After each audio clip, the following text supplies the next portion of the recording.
nice to have a roof. Otherwise, this game probably would have been called. It has rained very hard in the Houston area. Here's the starting lineup now for the Cincinnati Reds, managed by Dusty Baker. Brought to you by Southwest Airlines. It's Willie Taveras, the former Astro, at center field, leading it off. Chris Dickerson batting second and left. Joey Votto at first base. Brandon Phillips, the cleanup man, at second baseman. Jay Bruce at Beaumont, Texas, in right field. Edwin Encarnacion at third base. Ramon Hernandez, the catcher. Alex Gonzalez at shortstop, batting eighth. Then it's Johnny Cueto, the pitcher for Cincinnati.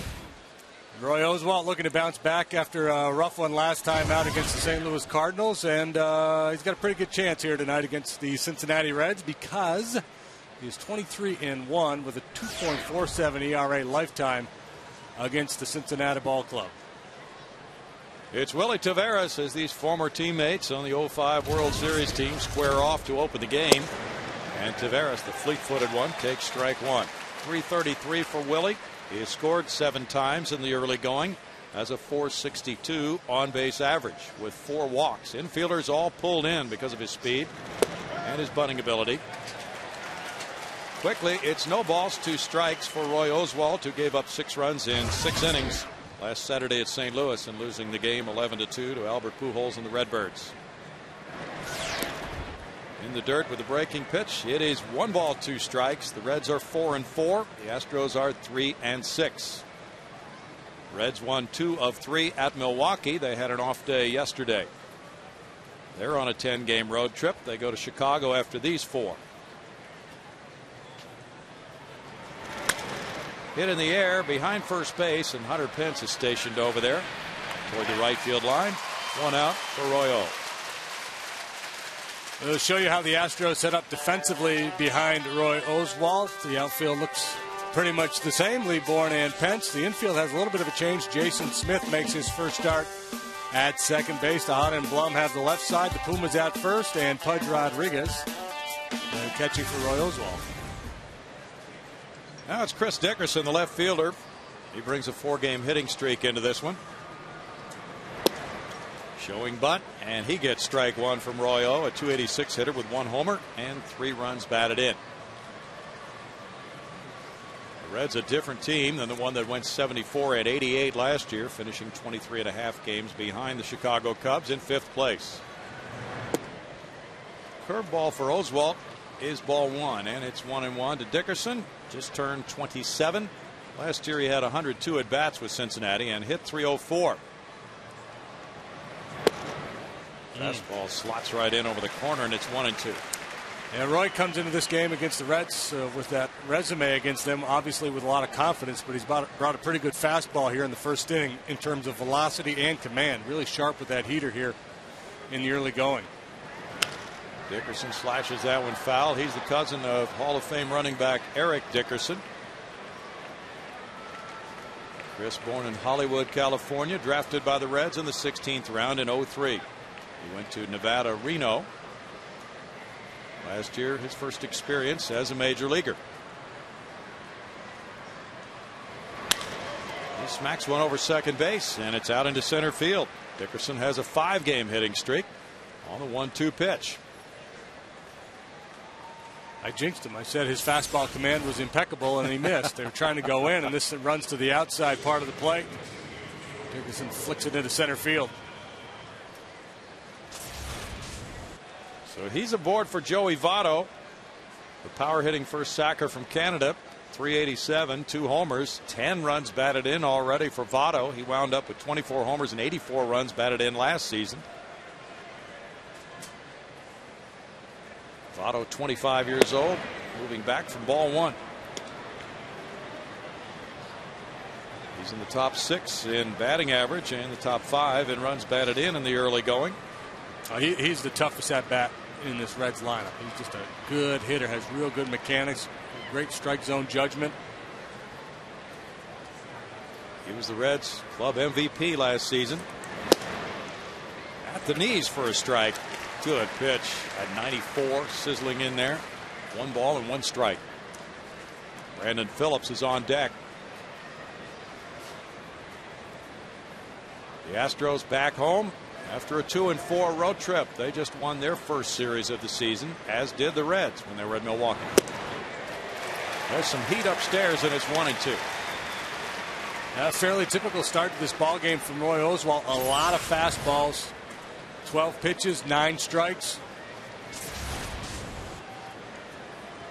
The Wizard has won his last 8 starts against the Reds. Second longest win streak over the Reds since 1954. Fouled away. Ramon Martinez won 10 straight starts against them from 93 through 98. Reds are averaging 4.5 runs per game this season. They are minus a lot of the power they had last year, with Adam Dunn moving along through free agency to Washington, and Ken Griffey Jr. also making a move as a free agent to Seattle. They lost power in the middle of their order, but they gained some power down near the bottom of their order. 7 and 8 hole hitters for the Reds have a chance to be much more productive this year than last. They're going. Throw from Pudge. They're early. The tag gets him. Beautiful throw from Pudge Rodriguez. Gunning down Dickerson for out number 2. Now Oswalt so explosive, quick to home plate, and Rodriguez makes a perfect throw. Tough combination to run on. Pudge still has plenty in that throwing arm. He's thrown out 2 of 5 base stealers this year. Now it's a full count on Votto. Votto is 3 for 11 in his career against Oswalt. Roy's career record at Minute Maid Park is 72 and 23.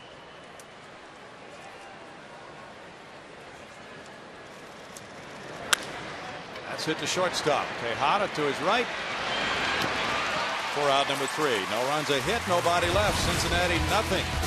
Houston coming up.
For this game, brought to you by Southwest Airlines. Michael Bourne leads it off in center field. It's Miggy Tejada at shortstop. Lance Berkman, the first baseman, batting third.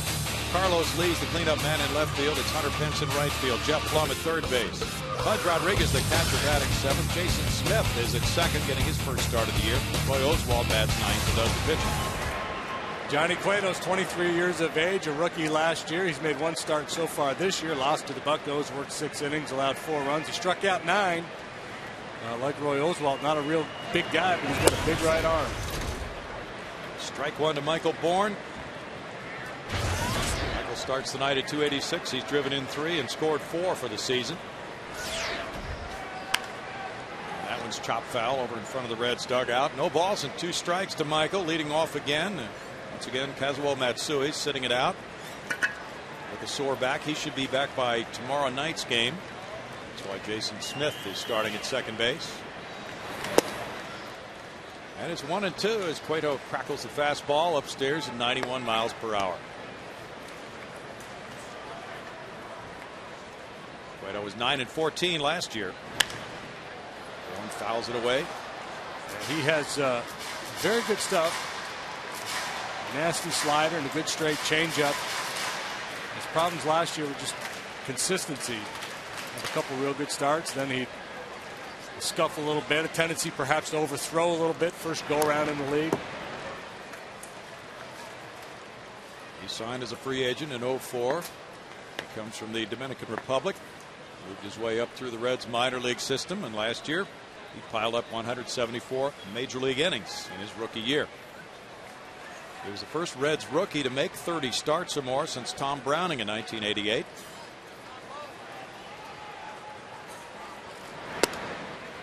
He missed the target by quite a bit as Ramon Hernandez had set up down and in, and it's 2 balls, 2 strikes for Michael Bourne. Astros back home, where they were 1-2 to open the season here against the Chicago Cubs, a team formerly managed by Dusty Baker. And that's strike 3. It clipped off the corner for out number 1.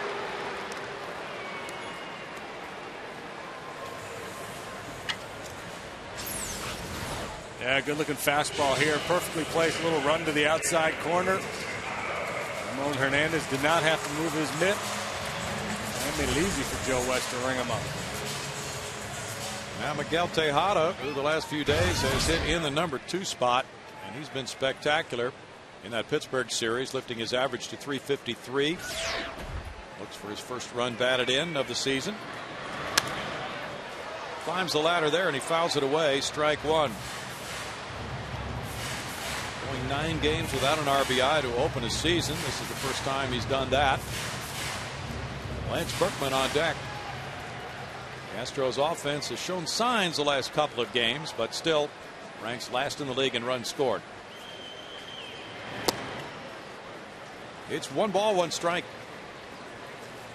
The Astros were 12-3 against the Reds last year. They outscored them 84-48.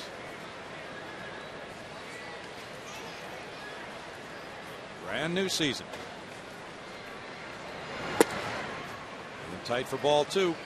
2 balls and 1 strike with Cueto and Edinson Volquez, who will pitch later in this series. The Reds have 2 outstanding young arms on their staff. Yeah, Volquez last year establishing himself as an outstanding young pitcher. Cueto still kind of developing. To center field. Taveras. 2 down. Well, let's check the Reds out defensively. Pretty strong up the middle. You saw Willie Taveras there in center field. He can really go get him. You know that. Short and second, Phillips and Gonzalez are very good. Dickerson flanks Taveras. Bruce has got right field covered. Edwin Encarnacion, the 3rd sacker, made 23 errors last year. A lot of those throwing. Sometimes a little awkward with his footwork. Gets into bad positions. Errant throw is a big problem for Edwin. He's well off the line for Lance Berkman now. The Reds playing Lance to pull, but they're not overshifted that way. That's a good fastball for strike 1. Berkman at 219 with 2 homers, 5 runs batted in. Hit the big game deciding 3-run blow yesterday. That fastball just explodes. Late life. Both these guys are bringing some heat to the first inning tonight. 1 ball and 1 strike to Berkman. His home run yesterday in the 6-3 win, snapped a 3-3 tie. His 2nd home run of the year, 290th home run of his career. He needs 1 more to tie Craig Biggio for number 2 on the Astros all-time home run list behind Jeff Bagwell. 2 balls and a strike. And with this game, he ties Bob Watson for games played. There's the all-time home run leaderboard. Bagwell, Biggio, and Berkman. Art Howe, our pregame and postgame analyst, had 39 with the Astros and managed the club. But I remember Art Howe playing with a broken jaw, wearing one of those football type helmets. Very courageous player. Lance 4 for 8 with a long. Already more of a line drive guy. For good average. A lot of doubles. Had a long hitting streak. Maybe like a 23, 24 game hitting streak was the longest in club history for a while, I believe. Yes, it was. A strike makes it 3-2 now to Lance Berkman. Lance is tying Bob Watson for 7th on the games played list for the Astros, 1,381.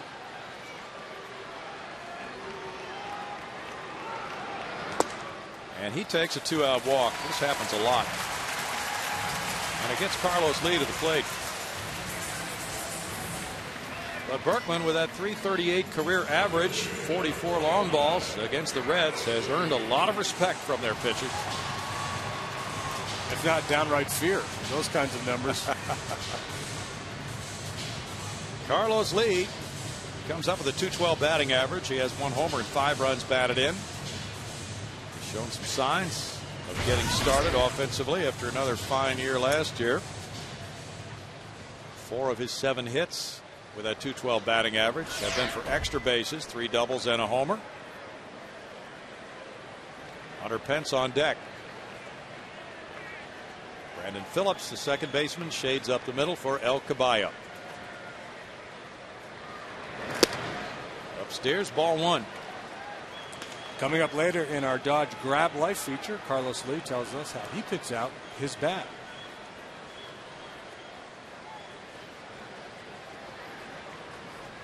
That should be revealing. Up the right field line, that's slicing and foul as he bids for extra bases.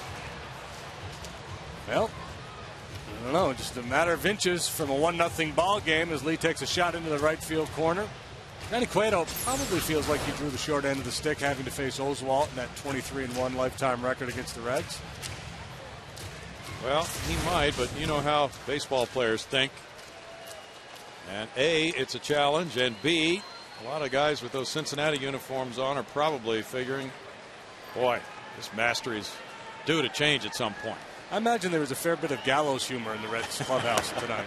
Like, uh-oh, it's over. We got no chance. Why are we even here? And to make it worse, they couldn't even get rained out. Yeah, what? I'm not going out there. I don't want to face him. Well, he came back a little bit. 1 ball, 2 strikes to El Caballo. And now it's 2-2. You mentioned the bat that's coming up. We'll find out about how Carlos selects his bat. Did you happen to see the story today on the Asian insect that's been destroying ash trees in the Midwest? I did not see that story. That supposedly is going to affect the crop of bats for years to come. Cueto gets it by Lee and strikes out Carlos for his second of the ball game. It's no runs, no hits, and a man left, and scoreless after 1.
In the top of the second, the Astros and Reds continue a 4-game series tomorrow night at 6:05. The first 10,000 fans will receive a special 10th season stadium blanket courtesy of the Methodist Neurological Institute. To get your tickets, call 1-877-9-ASTROS or visit astros.com tonight. Now, of course, every April 15th, we celebrate Jackie Robinson Day. This was the first day of the homestand back for the Houston Astros. They are honoring Jackie Robinson, and I am here with Harold Allen and Nakia Davis from the Jackie Robinson Foundation. Harold, why don't you start out and tell us a little bit about who you guys are, why you're here, and how you got here? Well, we're here representing the Jackie Robinson Foundation. The Jackie Robinson Foundation is an organization that stretched across the continent of the United States, with students selected their senior year of high school, and with a 97% graduation rate, all of us go to different universities across the country. So that's kind of why we're here, and we're all here celebrating the legacy of Jackie Robinson. You guys got to throw out the first pitch. Nakia, how cool was that for you to do that? Oh my gosh, I was just hoping to get it to the plate. I'm a golfer, and so this was a brand new experience for me, but we had a great time. Can you guys even kind of sum up or put into words really what Jackie Robinson means to you at this point? For me, it's just excellence. Jackie was an all-around athlete, scholar. Everything that he put his hands on, he really worked the hardest that he possibly could. So really, he's just an embodiment of excellence in everything that we do, and that's what we strive for, particularly within the foundation and personally what I try to do. All right. The motto of the foundation is, as they put on the billboard earlier, is that a life is not important except in the impact it has on other lives. And as scholars and as alum, as Harold and I are, we try to continue to give back to the foundation and attempt to give back what it gave to us, but that's just really not possible because it has meant so much to us and continues to mean a lot to us. Well, good job, guys. You did a great job up here, and you did a great job down there on the field. Brownie, let's send it back to you. Thank you, Patty. Congratulations to them for their fine work. There's a workman-like strikeout. He moved it all around on Brandon Phillips, who's a fine hitter, JD. Yeah, pretty good fastball hitter, too. Again, they're trying to go down and away here, so he didn't really hit his spot, but he's got such good life on the fastball, and we saw the same thing with Cueto. When you're throwing hard and that ball's got that extra little jump when it gets into the hitting zone, you can miss your spot and still be effective. Jay Bruce follows. And the young man from Beaumont takes strike one. Bruce, a slow starter so far for 8 games, 167, 1 homer, 5 runs batted in. Just 22 years old. Went to Westbrook High School there. Fouls it away, and a first-round pick, the 12th player drafted in the 05 season last year. What a way he got broken into the major leagues. He started his career 11 for 19. Had a game-winning hit, a walk-off homer. It was just an amazing beginning for him, and he wound up hitting .254 with 21 homers. Fouls it away, and it's still 1 ball, 2 strikes with Encarnacion. Obviously, a very talented young player with a lot of tools. At this stage of his career, he's just a little bit too willing to go outside of the strike zone. He goes into right field for a 1-out single. But if you leave it in the zone, you're asking for trouble. Our Jack in the Box standings tonight will show you the tail of the tape between these two teams over the last 2 seasons. The Astros have won 23, losing 7. They've outscored the Reds 164 to 116. ERA more than a run per game lower. Batting average about 33 points higher. Home runs dead even. And saves 16 of 20 for Houston, 3 of 9 for Cincinnati. Astros 12-3 against the Reds last year. Line by Jeff Blum into left field, and it kicks out toward center field. Now here's Bruce coming to third and into second base with a double. Encarnacion just out of the reach of Jeff Blum. It's Encarnacion's first double of the season. Now the Reds set it up, a minute, second and third, and 1 out. Breaking pitch away, and it stays up a little bit, and Encarnacion gets the head out on it and strong enough to hit it hard. Hits it with some authority down that left field line. Talking about the Astros' success against the Reds last year, 12-3. All 3 of the Reds' wins against Houston came here at Minute Maid Park. And now they have a good scoring threat with 2-men in scoring position, and the catcher Ramon Hernandez batting. A newcomer to Cincinnati, 174, no homers, 2 runs batted in. Traded for Ryan Friel and 2 prospects by the Baltimore Orioles to the Reds over the winter. He drove in 91 runs for Baltimore in the 06 season. Takes inside, ball 1. Alex Gonzalez is on deck in the pitcher's spot. So Roy really doesn't have to work to Hernandez.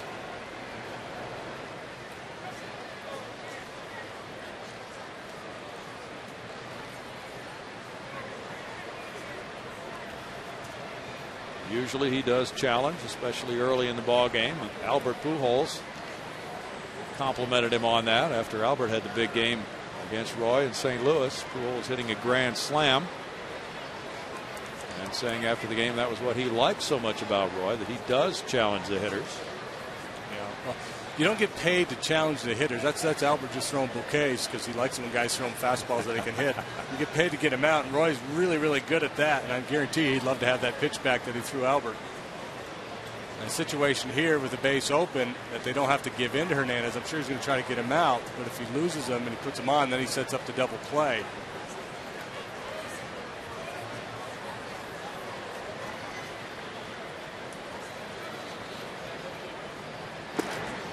Hernandez looks at it. It's ball 2, and Ramon, who's 32 years old, takes over as a veteran presence behind the plate for the Reds. And you mentioned the fact that the Reds are hopeful of getting more offense from that position on the field. They also like the young catcher Ryan Hannigan, who's his backup. He chases that one, and the count goes to 2-1 now. And one of the points of emphasis for the Reds this spring was trying to be a little bit more patient, draw more walks, and that's not a patient approach there. That's a greedy approach. 2-0, he thinks he's going to get a fastball, and he's thinking a couple of RBIs.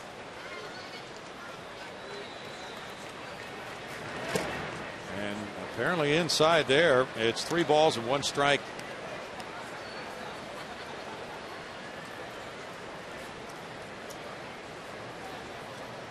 Reds making the first of 2 trips to Houston this year. This is a 4-game series. They'll come back for a 3-game set in late September. There's the walk to Hernandez. Not too surprising in that situation, but now the bases are loaded for Alex Gonzalez. And once he couldn't get those inside fastballs called, he didn't want to give in. 3-1. Hernandez would chase 2-0. He's kind of wise to it there.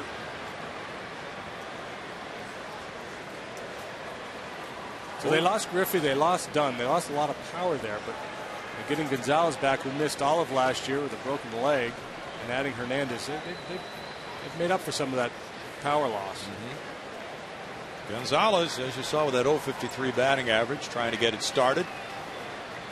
He's 32 years old. He takes, and it's ball 1. He just can't get that inside corner call. I don't know if he's just missing or Joe's squeezing him a little bit. He's going to have to go to plan B here. Be willing to get a little bit more of the plate and just keep it down out of the sweet zone. 3 grand slams allowed by Oswalt in his career. And that one's a foul ball, and Pudge took it on the leg. He limps out of there. Pudge has started all but 1 game for the Astros so far. He's in pain here. Top of that left leg, just above the knee.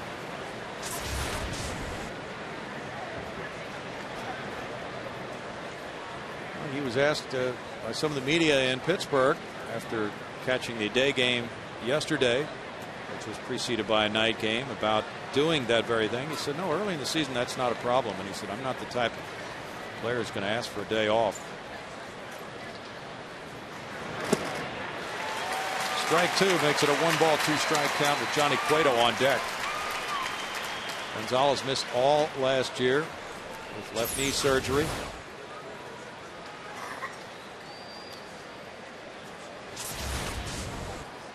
The slider worked on that occasion. Now we'll see what the 1-2 call is. Time call first. Oswalt in the opening night performance against Chicago and Carlos Zambrano lost 4-2. Gave up 3 runs in 7 innings. Fouled away. Still a 1-ball 2-strike count. Alex Gonzalez has had some excellent years.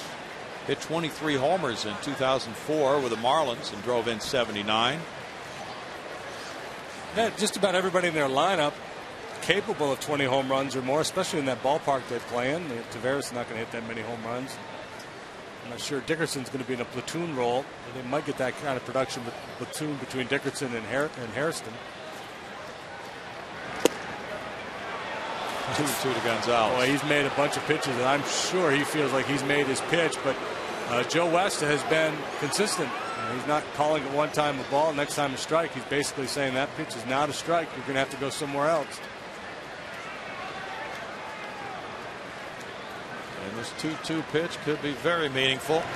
And gets it by him with a heater for a strikeout. He just reached back at 294. Second strikeout.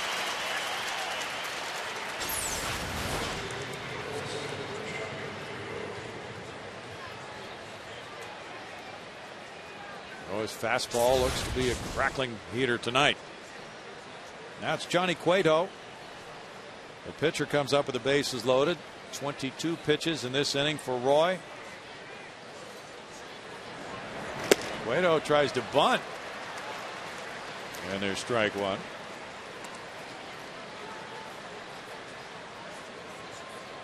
That was a surprise. 0-43. Hasn't had much success when swinging away. That's obvious. And quickly it's 0-2. Reds have already had 6 at-bats this season with the bases loaded. This will be the 25th pitch of the inning for the Wizard.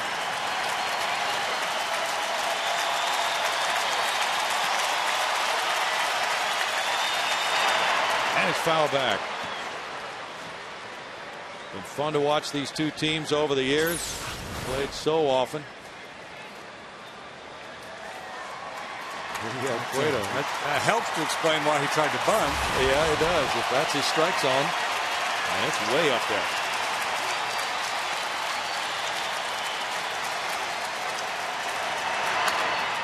Slashing away, fouls it back.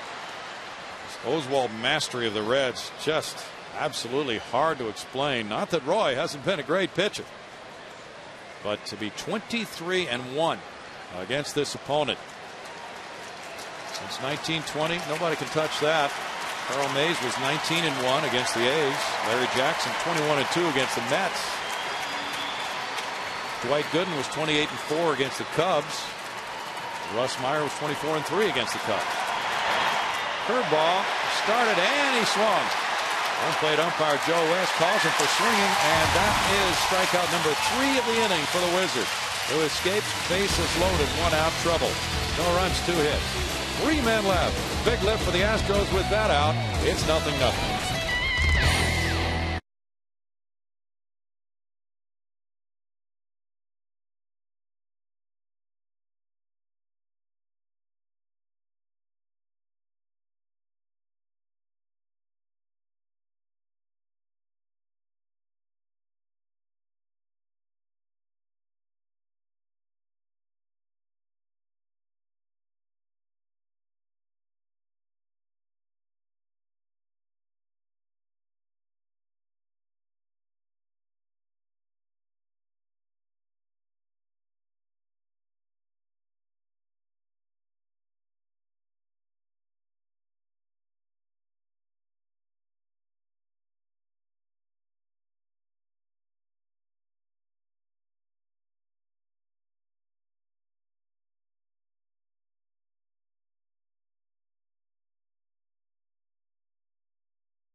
Fox Saturday Baseball, the Cardinals renew their rivalry with the Cubs, while the Indians battle the Yankees. Fox Saturday Baseball returns at a special time following this week in baseball at 2 p.m. Central on Fox. Check local listings for the game and start time in your area. Good crowd here on a Friday night. There's been a lot of rain in the area. There was even talk about a tornado warning. Don't know if that ever happened or not, but it was quite dark and really pouring earlier this afternoon, and just really nice for the fans who travel from certain distances and requires them some driving time to know that there will be a baseball game. And that's refreshing to the guys on the Reds we talked to. They know they're going to play ball, even though their bus was pelted by rain on the way from the hotel to the ballpark this afternoon. Boy, it was bringing it here a little bit before BP. There's actually people up on the roof over at Union Station tonight. Didn't think I'd see that today. No. And they're looking down on Johnny Cueto, ready to work to Hunter Pence. There they are. Window rattling thunder this afternoon. Hunter Pence, he's back for ball one. 303 for Hunter, 3 homers, 5 runs batted in. He's hit safely now in 7 of his last 8 games. This one hits for the right fielder, Jay Bruce, who's checking the wall as he goes to the warning track. And just about up against that wall for a long first out for Johnny Cueto. And that was a mortar shot. It looked like he caught it off the end of the bat, but Hunter's so strong, he almost knocked it out of here.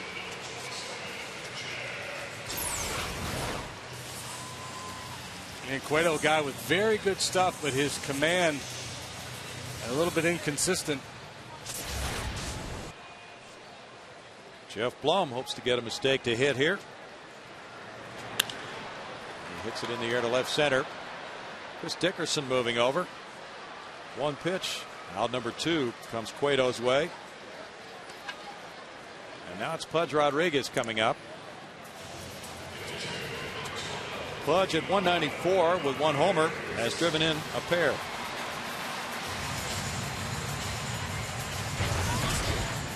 He made his 18th consecutive opening day start this season. And hit very well in the World Baseball Classic.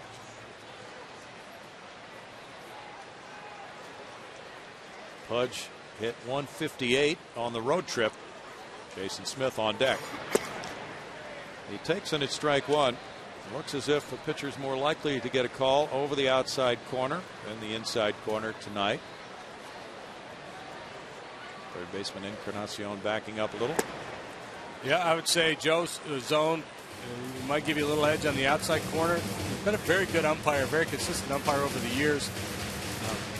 For me, a little bit more of a hitter's umpire, a little tighter zone than some, but very consistent.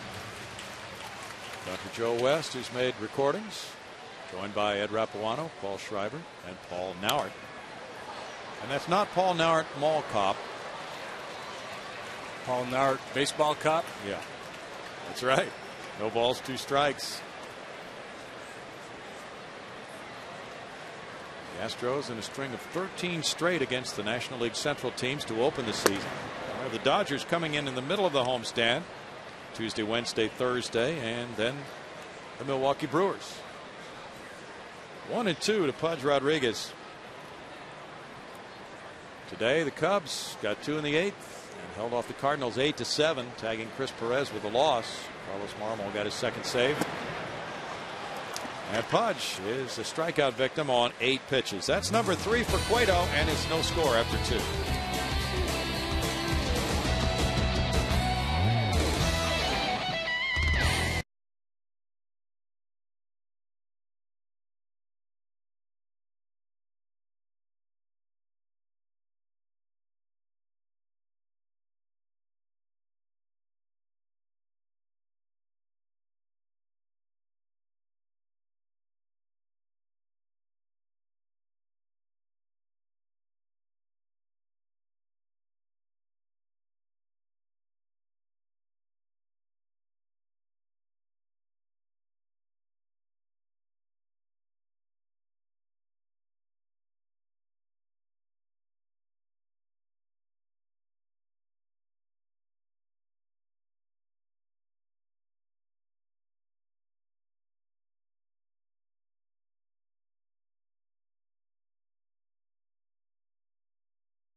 Former Astro Willie Taveras leading it off. He led off the game with a fly ball to right field. Willie's travels taking him to the Colorado Rockies. Before he reached the Cincinnati Reds, he began in the Cleveland organization. The Astros trading for him, getting him in the Rule 5 draft, and then a deal was worked out through a trade along with Luke Scott. They acquired those two players for Jeremy Robertson. Strike one to Willie. And he was here for the World Series team in 05. A real catalyst as the leadoff man. A guy who can create a lot of havoc on the bases. Very fine defensive player. He bunts here and foul. 1 ball, 2 strikes.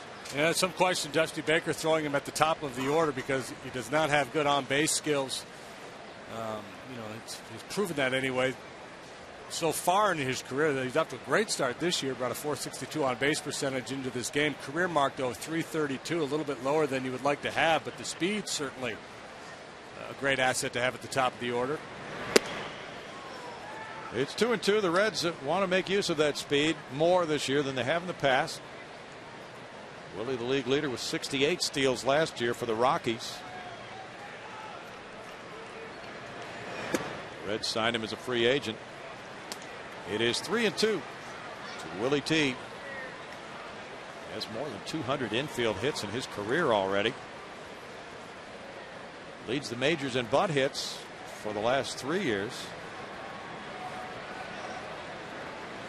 And that is a walk. Patty Smith. All right, well, the Astros battle the Reds on Sunday in an afternoon matchup at 1:05, and you'll want to arrive early as the first 20,000 fans will receive a special 10th season wall calendar courtesy of New Era and Majestic Athletic. This calendar features top moments from the past decade here at Minute Maid Park. For tickets, call 1-877-ASTROS or log on to astros.com today. And speaking of calendars, the Texans' schedule just came out earlier this week, leading off with the Jets, and I'm hanging out with 2 Travises, Travis Johnson Sr. and little Travis Johnson Jr. of the Texans. And Travis, you're here for a very special reason. You got a connection out here, don't you? Yeah, a little bit. One of my friends from high school, who's actually up the bat right now, Chris Dickerson, we went to high school together, same graduating class. So, it's always a blessing to see how far we've come and see him out there, doing what he loves doing.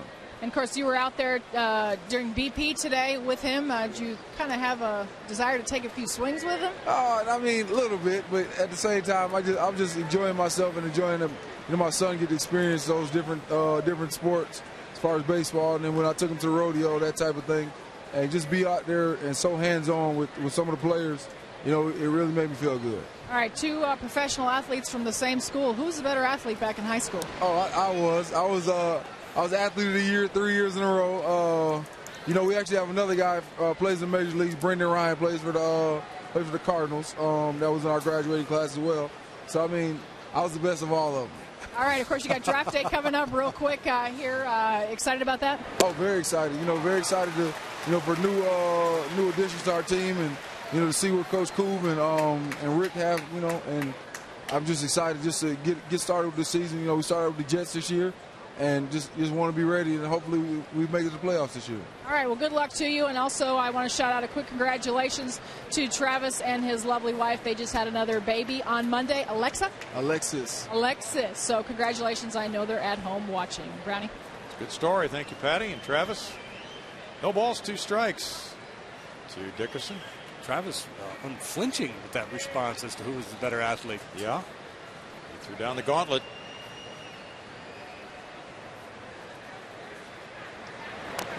And a foul ball there keeps the count at 0-2 with Joey Votto on deck. Well, we mentioned that Chris Dickerson is a cousin of Eric Dickerson, a great running back. And so in that family, they have some strong athletic genes. And, growing up in Hollywood, California, going to Notre Dame High School with Travis. They probably had some very good teams. Yeah, right. It's interesting. Roy Oswald comes from a very tiny school. I want to say 32 kids in his graduating class. Sounds about right. But they've turned out like 4 or 5 NFL players from his high school. Really? Yeah.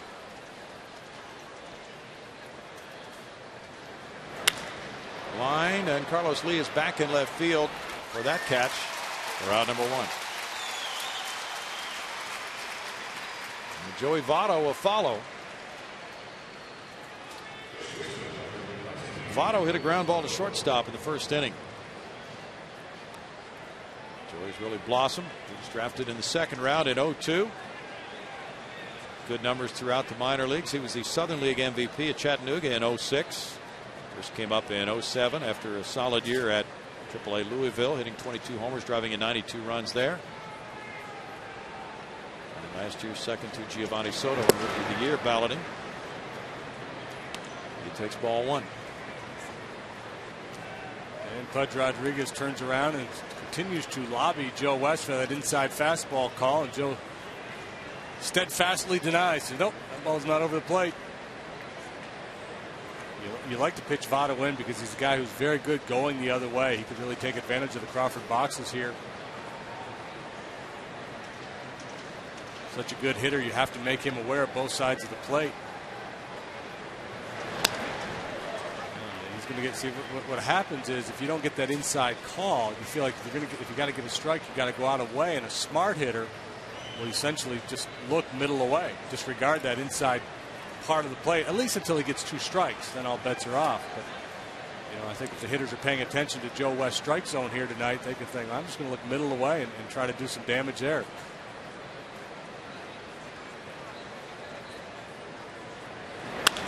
Ground ball into right field past the diving Jason Smith. Taveras is going to third. Hunter Pence with a throw to third base, and the tag ball blows to get him.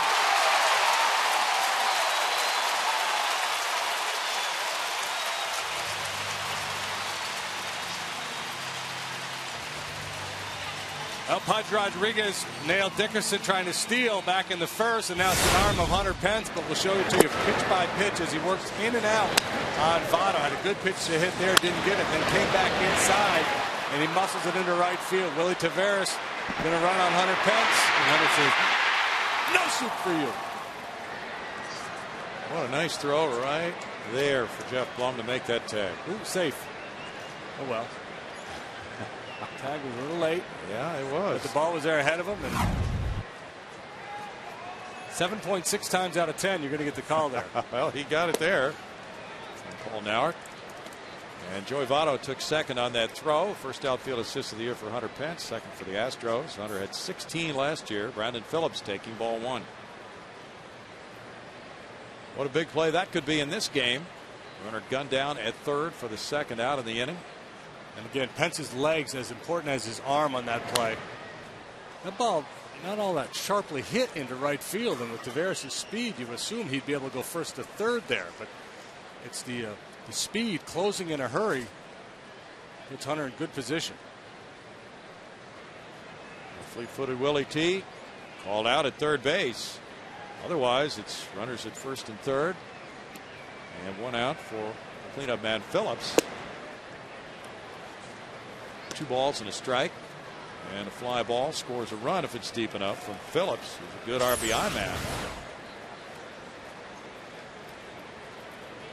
Once again, the inside call doesn't happen for Roy.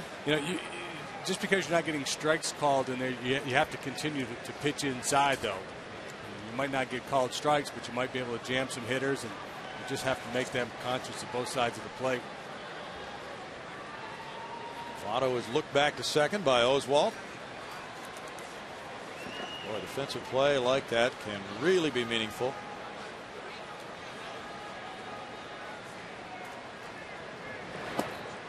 Looks as if this game could feature a pitching duel in the early going. 3 balls and a strike.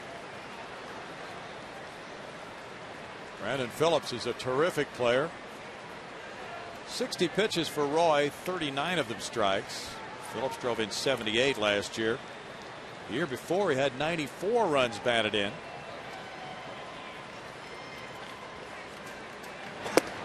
Phillips takes a walk. The third of the game for Oswalt. And now it's Jay Bruce batting. Rodriguez out to talk it over. The opening day start. Yeah, it's going to be interesting to see what adjustments they make moving forward. Joe has clearly established the fact that he's not going to call that inside fastball, so you're going to have to change the game plan a little bit, or else the pitch count is really going to mount. 60 pitches for Roy at this stage of the game is really rare. Sometimes he'll take 60 pitches into the 7th. It's a tougher task. His stuff is good tonight, though. Got good life on that heater. Maybe he'll start to mix in some more changeups and curveballs. Jay Bruce bats with runners at first and second and 2 outs.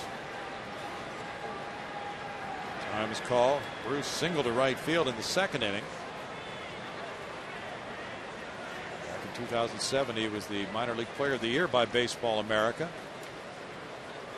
Started last year AAA Louisville and didn't join the Reds until May 27th. And that's a good looking pitch for strike one.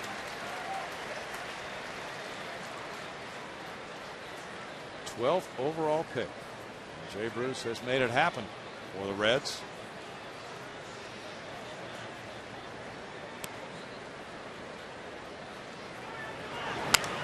Fouled away in his debut last year, May 27th. He went 3 for 3 with 2 walks, 2 runs batted in, stole a base. 3 days later, he had 4 hits against the Braves and scored the winning run in the 11th. And willing to expand the zone there, going after that high fastball. Last year, Jay struck out 110 times while walking only 33 times at 413 at bats. So I'm thinking if I'm Roy and Pudge, I'm staying out of the zone here. Fastball's hit to left field. Carlos Lee on the track. And the out at third proves to be big in this inning. Willie Taveras trying to go first to third. On the hit by Votto. And Hunter Pence gets it to Jeff Blum. The call is out. It's 0-0.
Park this season. Help us pick the top moment in the Park's history with our bracket challenge. This week, you pick between Jeff Bagwell's game-winning RBI the day that Darryl Kyle passed away, or the Astros' first World Series trip. Astros.com is the place to vote. That's your choice this week. There's the April 6th week, and then the ongoing vote. Brad Ausmus' final game homer was the first bracket winner. Now you'll help decide what the next one is. Johnny Cueto in a scoreless game got a foul ball. Strike one for Jason Smith, who's 0 for 6 with the Astros. And this fly ball heads for center field. Willie Taveras backing on it. Still going back. Wow! That ball just kept carrying. Willie staying with it for the retreating backhanded catch.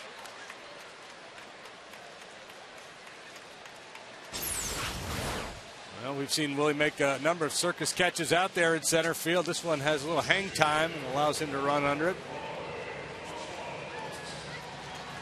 But a different look in that Reds outfield with Dickerson, Taveras, and Bruce. Compared to having Junior and Adam Dunn out there. Much better coverage. Much better coverage, yep. Roy Oswalt, a 161 career major league hitter. Tries to get the first Houston hit of the night. Cueto deals strike one over the outside corner. Cueto has pitched twice against Oswalt in his career. Roy has won both of those games, both of them here at Minute Maid Park. 1 ball, 1 strike. You know that this young man could really talk about a game if he could beat Roy Oswalt at Minute Maid Park. Last year in 4 starts against the Astros, he was 0-3 with a 7.84 ERA. Fly ball to left. Dickerson. 2 down. Affleck trivia time. Affleck! Let's see, what's our record for the year? I think we're hitting 750. Which 3 Reds players have the most career wins against the Astros? Oh boy. Johnny Bench, Joe Morgan. Well, is this well, you might go with that because it doesn't say pitchers. We're going to go with pitchers. It means pitchers. All right.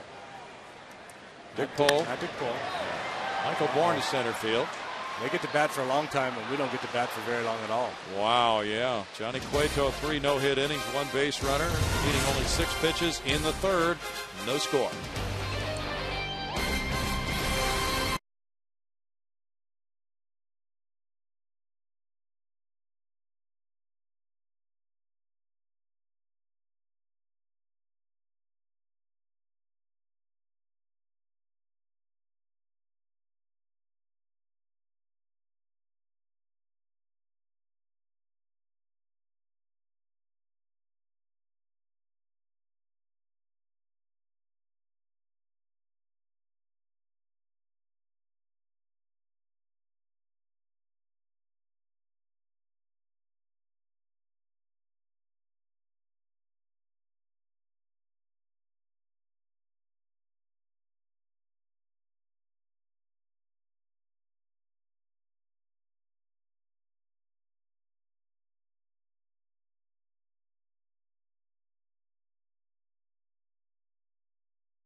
Jim Maloney.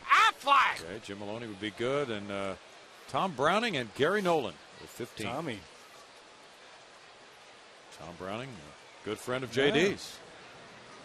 Yeah. High school adversaries, college teammates. He was on the wrong end of a couple of those decisions, too. 1988, somewhere thereabouts. I think we got the painting in the back of this booth with Mike Scott being lifted high by his teammates. That's been there. It was there last year. Okay. You are so focused when you come in here, you don't notice your surroundings. Maybe we had stuff up against the wall last year. Edwin Encarnacion with a 1 ball, 1 strike count. So, well, you know, what is it? The 10th year at Minute Maid Park, so it's time to set up shop. A little decorating, right? Some shelves would be nice. Shelves would be good. They're on the way, JD. Yeah, working on it. 1 ball and 2 strikes. Encarnacion doubled. Just out of the grasp of Jeff Blum up the left field line. That was very promising for the Reds. They had runners at 2nd and 3rd and 1 out. But then Royo, after a walk to Hernandez, got Gonzalez and Cueto. Gets a foul ball here. It's interesting in that it's a 0-0 game, so we're all tied, but it's been a lot harder for Roy. I mean, Cueto's been boom, boom, boom. The Astros haven't really been able to get anything going against him. And Roy's had to really battle to get out of these innings.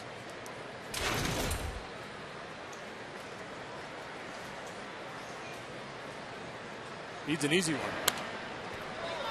Foul ball. And it was interesting to note, too, on that Affleck trivia question that the Reds' top figure for wins all time against the Astros by 1 pitcher, 15.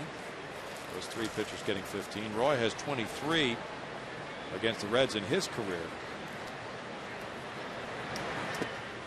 Curveball, though, has not really been there for Roy this year to the reliable degree. So he's tap dancing around it. 2 balls, 2 strikes. Trying to flip that one over the outside edge and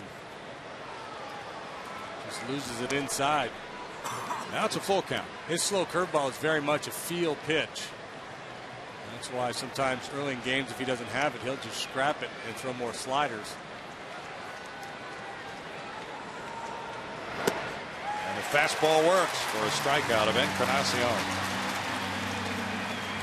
The key is you have to continue to throw the soft stuff because you got to get the hitters off the fastball. Throw them a couple of curveballs, even if they're not good pitches. It slows the bat down just a little bit, and then you zip the heater by him. Have you noticed the Chick-fil-A foul poles? Anytime an Astro player hits one of the Chick-fil-A foul poles, fans from that game could take their ticket stub to any Greater Houston area Chick-fil-A for a free chicken sandwich. What is that noise? It's a dove or something. Okay. How does that fit into the foul pole? Well, we'll figure it out. There's a slider, strike one. The chick. Oh. And strike 1 to Hernandez.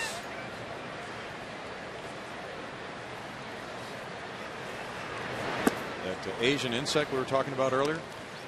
That's eating all the ash trees. I think I heard this on the radio a while back. I know there was something jeopardizing the ash trees of western Pennsylvania. I think the story I'd heard. Correct. It's a beetle. It's believed to have arrived in North America in wood packing materials commonly used to ship consumer goods.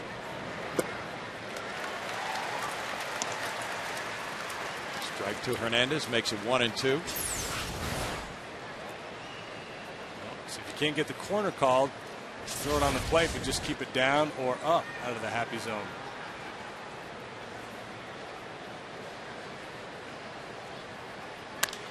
That was in the happy zone. Yeah. Tardy. So the beetle came over. Yeah. Is it inclined to eat ash trees or just happen to settle there? And they can't stop it. It's called the emerald ash borer. It's a bug about the size of a small paper clip. First discovered in Michigan in 2002, and it's ravaged forests from there to Ohio, Indiana, and Maryland, killing tens of millions of white ash trees. There's a curveball, and that's line foul. But Roy came back to that pitch. And it's still a 1-ball, 2-strike count. So the Louisville Slugger Bat Company is trying to work around that problem. They say there's really nothing they can do to stop this infestation and ruining all the ash trees. The emerald ash borer. Well, somebody needs to come up with a kind of a pesticide to take that thing out. That's true. And apparently the non-native pests harm our trees in ways native insects do not. Fly ball to right field. Hunter Pence is there. That's out number 2. So we think there are dwindling supplies of bats right now with all the broken bats. Just wait till about 20 years from now. Yeah, well, yeah, and then more and more players will be using the maple bats. Those are the ones that really shatter. Alex Gonzalez struck out in the 2nd inning. The Nationals lead the Marlins 2-1. They're in the top of the 7th inning at Washington. Florida out of the gate 8-1, while Washington is 1-7. Fouled away by Gonzalez. There's strike one. Gonzalez has been known as just an excellent defensive player over the years of his career, but after missing all last year, who knows what he'll do. Cubs won on the late inning homer, the 8th, by Soriano off Chris Perez. So that Cardinal bullpen imploded, lost him the game. No balls, 2 strikes to Gonzalez.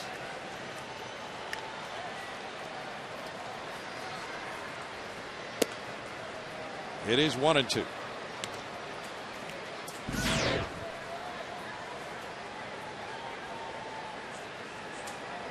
See, Chris Carpenter's out for it looks like at least a month. 4 to 8 weeks, they're saying, with a tear in the ribcage muscle. That's a big loss. 2 balls and 2 strikes.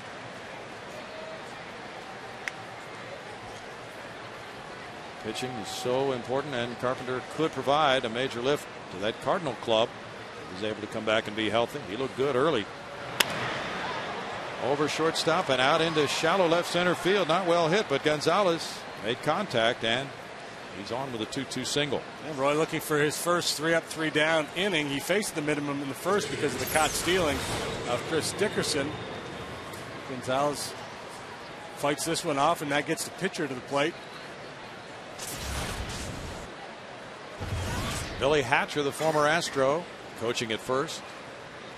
83 pitches for Roy. 19 in this inning, and here's the pitcher Cueto, who struck out earlier. He's really bailing on that one. Fly ball near the right field line. Hunter Pence. Fair territory, out number 3. No runs are hit. Runner stranded. After 3.5, there's no score.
Baseball on Fox Sports Houston is brought to you by Aflac, by Steel, by Dodge, and by Southwest Airlines.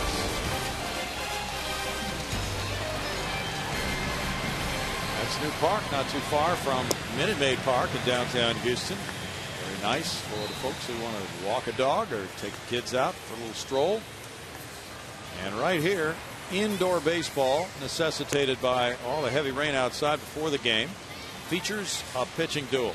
0-0. The Astros did not have a hit against this pitcher, Johnny Cueto, through 3. They have only 1 base runner. A 2-out walk in the first to Lance Berkman.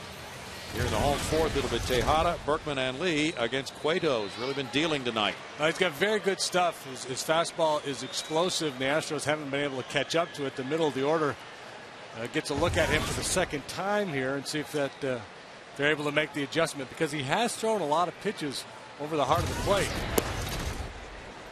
Didn't get the first pitch strike there as he had to 8 of 10, and it's ball 1 to Tejada, who hit a 2-1 pitch in the air to center field.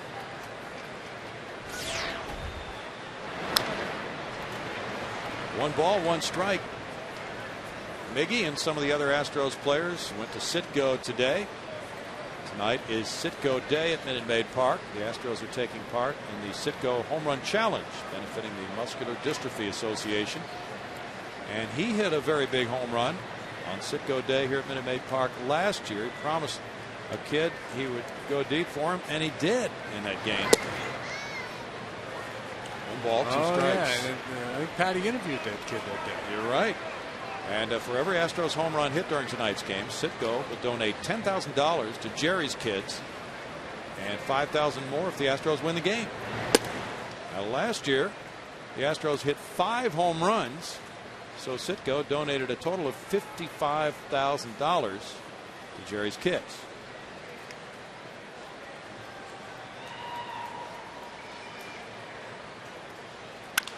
Up the middle, and there's Gonzalez leaving his feet. Tries to throw from his backside, and there's an infield hit for Tejada, giving him a 4-game hitting streak. First hit of the night for the Astros.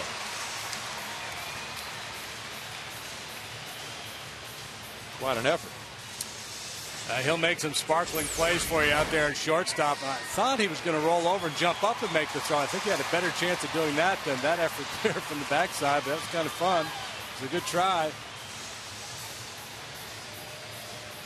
Yeah, I wouldn't have had him either way.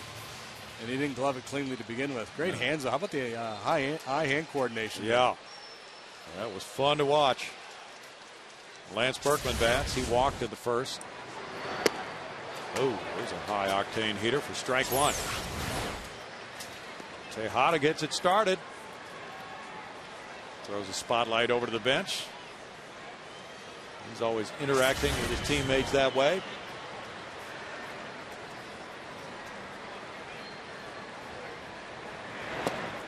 Berkman looks at ball one. 1 ball, 1 strike. Cueto seems to be totally unfazed by pitching against Berkman with how well he's done in his career against the Reds and pitching against Oswalt on the road tonight, the game that he has started to pitch.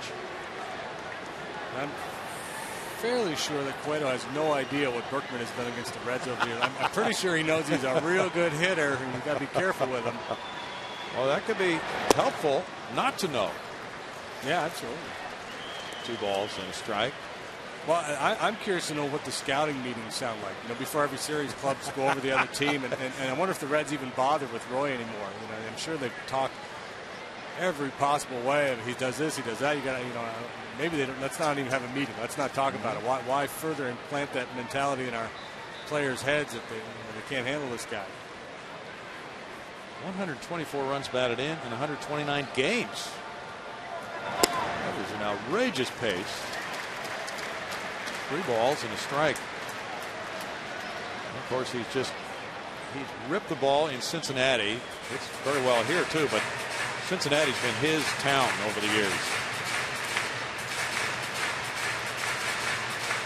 Whether it was Synergy Field or Great American Ballpark, no matter what they called it, different ballparks, he's really been at his best. Well, Cueto has a lot of pride in that fastball. He's thrown a few of them right through the heart of the strike zone tonight. See if he challenges Lance here. 3-1. Ball 4. 2 men on for Carlos Lee with nobody out. Berkman taking his second walk of the night. Dusty Baker, something out of his eyes. Dick Pohl watches. It's Carlos Lee who struck out in the first inning. With 2 men on now. And Carlos is 3 for 6 with a homer in his career against Johnny Cueto.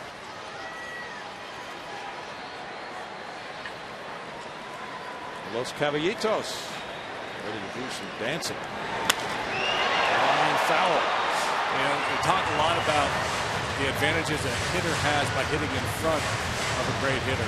Really, at least in the instance of what I've seen over the years with the Astros, big advantage is when you hit behind a Bagwell or a Berkman. A lot of RBI opportunities. They work so many walks, and from a pitcher's point of view, when you walk a hitter like that, you want to establish the strike zone with the next guy. You don't want to fall into that pattern of picking.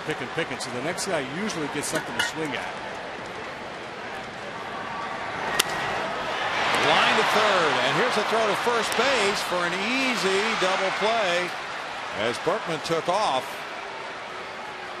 So a double play from 5 to 3 really helps Cueto here in the 4th inning.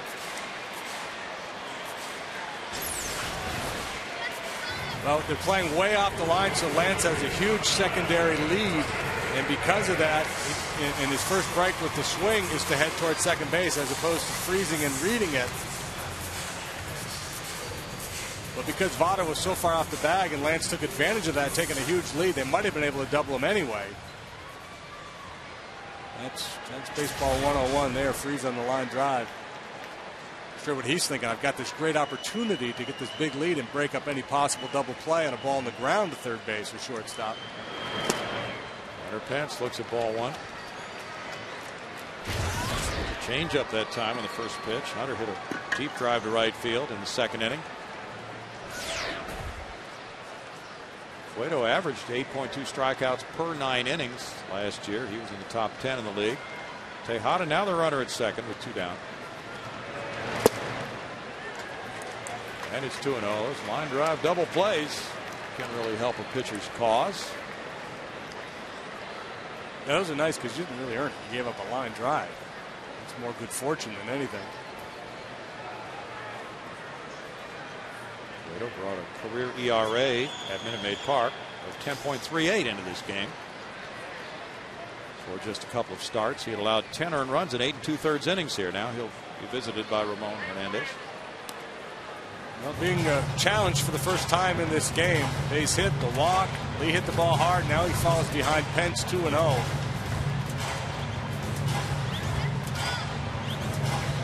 Very easy for him in the second and third.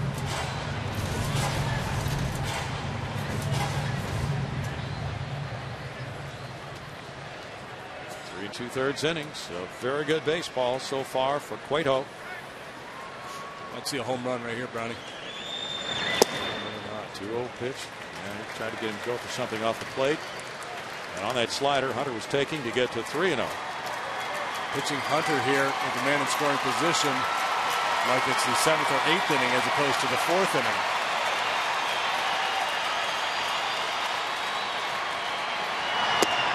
Ball 4. Hunter drawing his 4th walk of the year, 3rd of the game for Cueto, and Jeff Blum gets a shot. Cueto was actually pretty good against left-handed hitters last year, so I guess you can understand their willingness to be very cautious with Hunter there. Got to be careful, especially with a young pitcher whose command is a little wobbly. It's one thing if you're Roger Clemens out there or Greg Maddux and you're pitching around people to get to a softer spot in the lineup, because those guys don't make many mistakes. He throws behind Blum. The runners move up. That one really getting away from Cueto. He looks down at his hand on the wild pitch. Advancing Tejada to third and Pence to second. Very difficult for Blum not to back into that pitch, because you see the ball coming at you. Your reaction is typically to move backwards. You see hitters back into a ball like that quite a bit. I'm going to have to put this one in the playbook. Throw it off the backstop and be ready to throw the base runner out, because that got back to Hernandez in a hurry. It did. Tejada moving to third base, and Pence followed him. Now 2 men in scoring position with a 1-0 count on Blum. What do you do if you're the hitter here? The guy just throws it behind you. How are they going to try to get me out? Yeah. What was that setting up? Put all kinds of thoughts in your mind. Now 10 of the last 12 pitches from Cueto have been balls. So Blum is in a favorable count of 2-0. Rodriguez on deck. Blum looking for his first runs batted in of the year. And he fouls it. 2-1. Phillies are leading the Padres 7-5 in the bottom of the 7th at Philadelphia. And San Diego's hit 3 home runs. Hairston, Rodriguez, and Hundley. Phillies allowed 20 homers in their first 8 games this season. That's the most by any team in Major League history for the first 8. Fly ball, shallow. Gonzalez out for the catch to end the Astros 4th inning. No runs, 1 hit, 2 men stranded in scoring position. No score through 4.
Insurance Group showing you this is a 4-game series. The remaining 3, Saturday, Sunday, and Monday with the Astros in Cincinnati.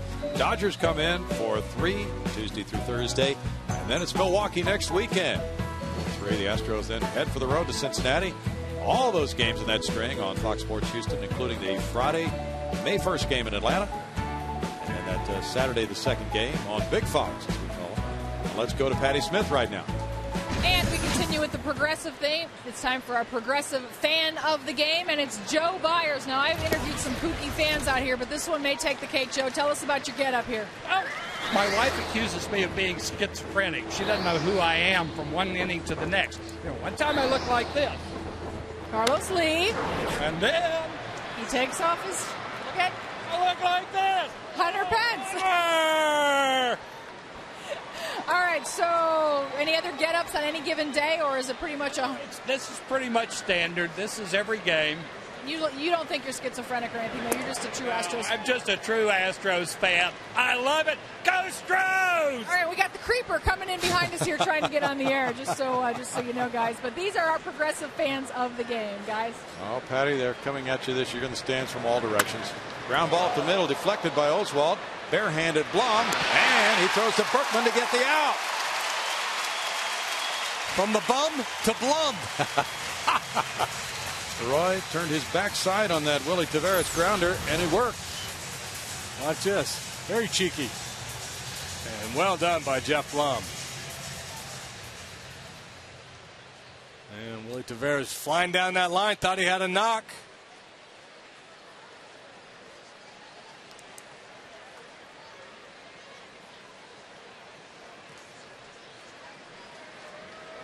That's well done by Blummer.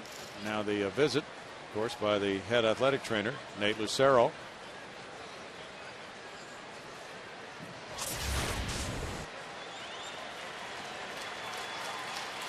Didn't seem to be anything serious. Roy's smiling about it. No, if you're going to get hit with a comebacker, that's the spot. That might have been just to give him time to laugh a little bit. 4 1/3 innings, a 5-hit shutout ball. This is Nate's first year as the head trainer, and when you got an investment like Oswalt on the mound, you're going to run out there after he gets hit. Yeah. You don't want anybody second guessing you. That worked well. I wonder if he offered to rub it. It was not time for an examination. Chris Dickerson, the batter, he's 1 for 2. And Roy keeps coming back to the curve. It's not working for him, but he is persistent.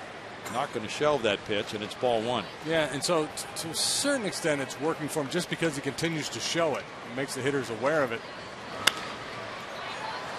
Outside the left field line and out of play. 1 ball, 1 strike. Dickerson singled in the first and was thrown out trying to steal. The Reds have out hit the Astros 5-1. The Reds have stranded 6 with the Astros leaving 3.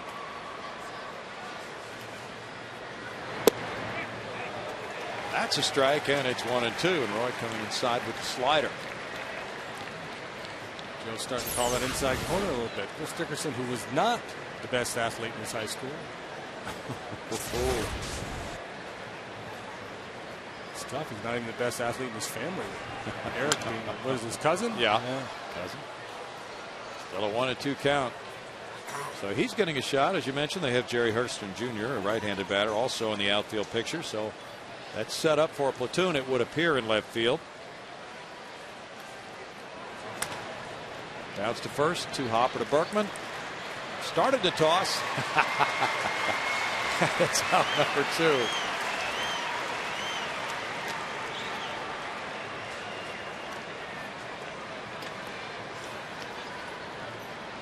Oswalt with 4 strikeouts tonight. Gets a couple of ground ball outs here against the top of the order. Taveras has led off in 3 different innings in this game. Well, the bullpen's going to have to stand tall again here tonight. Roy's thrown 92 pitches already. The bullpen that worked 4 1/3 innings in yesterday afternoon's game. And you see Fulcino. Jeff Fulcino just joined the Astros, but he hasn't pitched yet. He could be the starting pitcher Sunday afternoon, but the Astros have not announced that yet. There is strike 1 to Joey Votto. Votto single to right in the 3rd. He's 1 for 2 rather.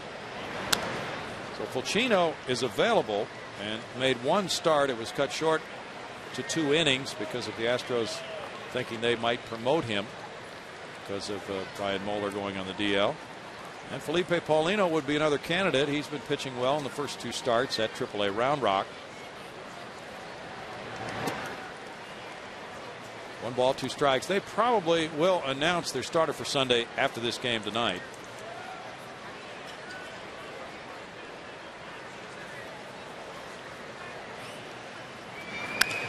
Bouncer to second.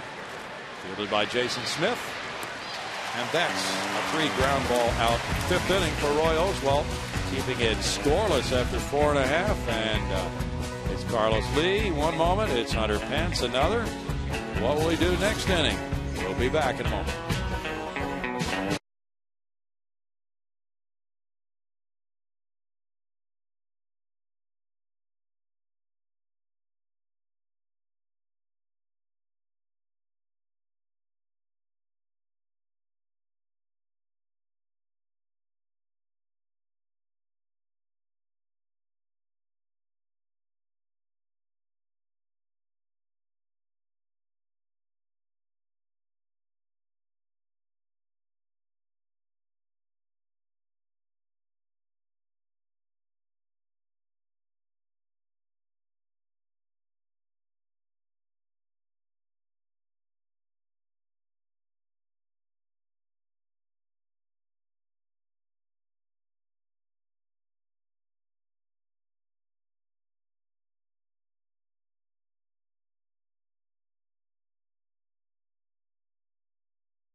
Beginning for Johnny Cueto with Pudge Rodriguez. And Pudge leads all catchers in hits in baseball history. Struck out in the 2nd inning. Runs that one foul past Dave Clark for strike 1. Quite a game underway in Pittsburgh in the bottom of the 8th inning. Pirates 1, Braves nothing. Paul Mahallam and Jair Jurgens were the starters. They both went 6 2/3. 1 ball and 1 strike. Pirates have got some well-pitched games early.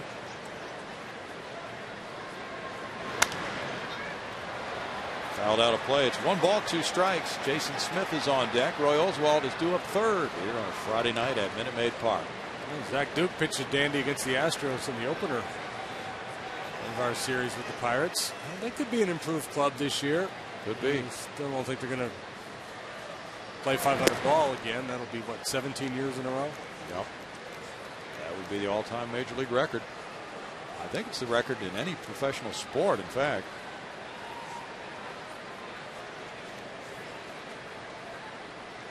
That's something to shoot for. Other than the opponents of the Harlem Globetrotters, that is. Fly ball, right center field. Jay Bruce is coming in. 1 out, JD. Astro fans, check out Double Play Tuesdays presented by Powerade. You can get in on the deal by bringing the labels from any 2 32-ounce Powerade bottles to the Minute Maid Park box office. And you'll receive 2 outfield deck seats for only $2. The next Double Play Tuesday is, by golly, Tuesday, April 21st, against the Dodgers. Manny will be here. Jason Smith fouls it back. There's strike 1. He hit a fly ball to center in the 3rd inning. Jason really hit the ball well in spring training this year. Now trying for his first hit as an Astro. He's bounced around with several major league clubs. Inside from Cueto. That evens the count at 1-1. Jason hit .355 in spring training. He had 22 hits and 62 at bats. That's how he made the club as a non-roster player. 2-1. Dusty Baker thought that maybe the lengthened spring training this year had given the hitters more of a chance, more at bats. They saw more pitches, and maybe that's why the hitters have done so well out of the gate. He's a .221 career hitter with all those different teams, 17 homers. Could be a broken bad roller. 2 outs. Our Land Rover extraordinary play shows you Roy Oswalt turning his back on a comebacker, Willie Taveras. Watch, he's even going to do a little boop. He's going to give it a little bump there to redirect it. You know, he's not going to just take that one. He's going to steer it over there to Blum. Roy saving leather. So instead of using the glove, he steers it with the backside right to his third baseman. Makes the play for him. 1-5-3 on that one. Now he comes up for the second time. He hit a fly ball to left in the third inning. Jack Billingham used to finish kind of like that. He threw a lot of sinkers and had that follow through. He really wanted to finish the pitch, so he kind of had his back to the hitter as he fell off to the first base side. 1 ball, 1 strike.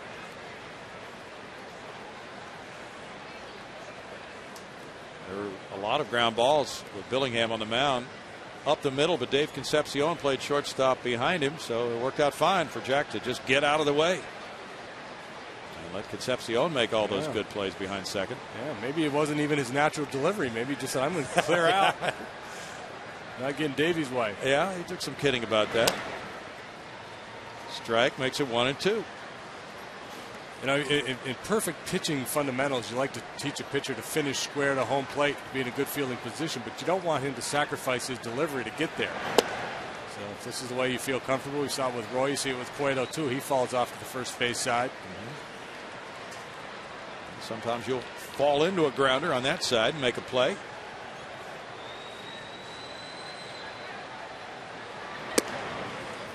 Three and 2. Astros have had a few players bothered by back miseries. Jose Valverde was unavailable yesterday. He had a mid-back strain, but he reported tonight he's fine, ready to go again. Jeff Keppinger was getting treatment. He left the game yesterday with a lower back strain. Oswalt takes a 2-out walk, and that's number 4 for Cueto. The appeal went down to Ed Rapuano on the check swing. That's a no-no. Gives Michael Bourne a chance to bat. He's 0 for 2.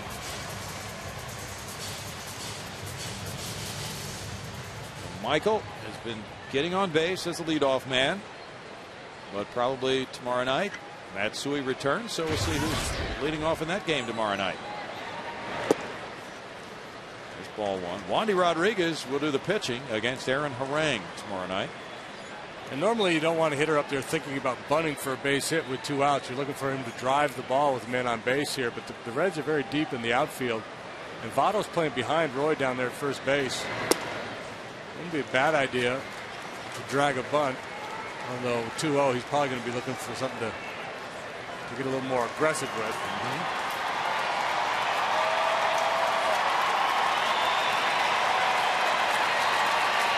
Michael struck out looking, and then he hit the first pitch in the air to center field.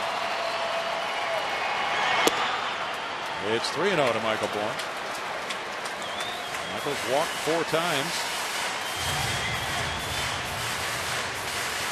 And he walked twice in yesterday's game. Stole a base, scored a run. He's fatiguing, it looks to me, because that's not a matter of any kind of a game plan. That's just the inability to throw the ball over the plate. And when you start to tire, that's what happens. You lose control of your body and therefore lose control of the ball. Cueto is visited by Dick Fole, the pitching coach. Cueto threw 109 pitches in his last start Saturday. So he's had an extra day of rest, but 5 walks, 3 strikeouts, despite allowing only 1 hit, an infield hit by Tejada. He's now showing signs that things are not going well for him. The last 2 innings, he's thrown 24 balls and 15 strikes. He's pitching his way into a tight spot here. 2 out, nobody on. He walks the opposing pitcher and then walks the leadoff hitter. And Michael, who's doing a nice job up there, but he's not Alfonso Soriano. It's not like he's a real threat to hit the ball out of the park on you. He pitched in the World Baseball Classic for the Dominican Republic. Started their second game of the tournament. And he beat Panama. Now he faces his teammate in the Classic, Miguel Tejada, who's 1 for 2. And Lance Berkman on deck. Tejada's taking all the way, and it's strike 1. Yeah, I'm a little surprised that he didn't attack that one. He had to feel like he was going to get a get-over fastball.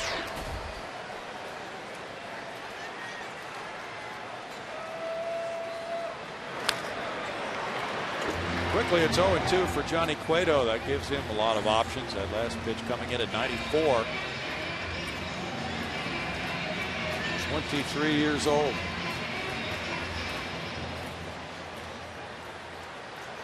Aaron Harang has 2 good starts under his belt.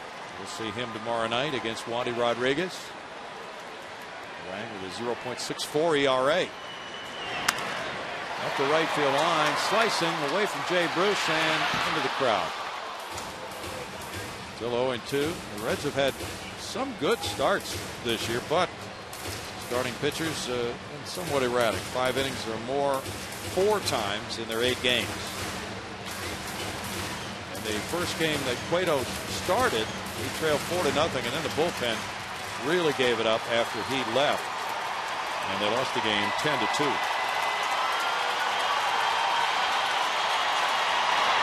That sails over Hernandez, and the runners do not advance, and it might be a good thing that Oswalt did not try to advance because it kicked right back to him. Yeah, he would have been hung out to dry.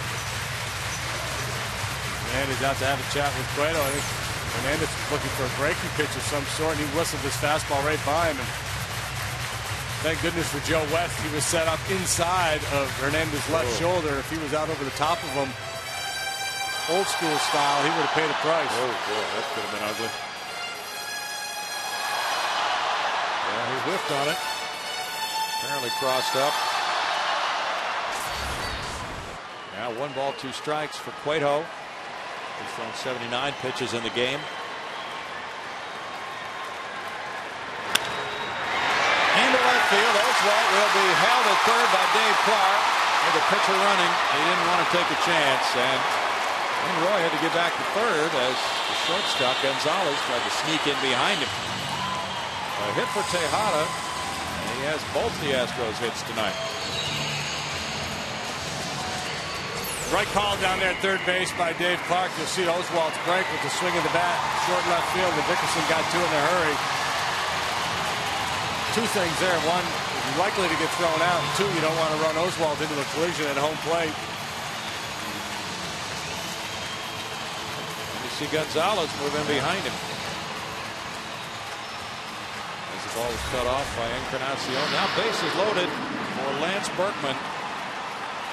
This is the last guy the Reds want to be facing in this situation. Well, and especially with Cueto struggling with his command the way he is. You just get the feeling if Lance is patient as he typically is, he's going to get a good pitch to hit in this confrontation. Ball 1. He's walked both times tonight.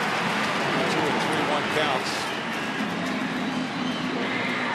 His 44 career homers against the Reds, his most against any club, his .338 batting average, ties his best against any club. That's a money pitch there. 1-1. Mike Lincoln's warming up for the Reds. Yeah, that had movement at the knees to the outside corner. Right-hander Lincoln. Not a pitch you want to go after early in the at-bat. 2 strikes, you got to offer that one. That is a little bit up, apparently, and it's 2 balls and a strike on the slider. Is that inside? Call again. Boy was having such a hard time getting called. And we're ready for a score here. Oh, yeah. Puma bobblehead night. He's got to do something big here. Fouls it, and it's 2-2. Oh, there it was. There was the pitch to hit, but again, the beauty of having an arm like Cueto, it's easy to say, hey, get a good pitch and put it in a box, put it in that zone and attack it. But when it's 94 with a little hop, tough to square it up. Carlos Lee on deck. Another foul ball keeps the count at 2-2. Pumping that one in at 94. Berkman hit the big homer yesterday to snap a 3-3 tie. He has Oswald at third base. At second is Michael Bourne. And at first, Miguel Tejada. This will be the 30th pitch of the inning. Berkman fouls it. A couple hit up with fastballs, and now I don't know if that was a changeup or a little slider that didn't slide a whole lot.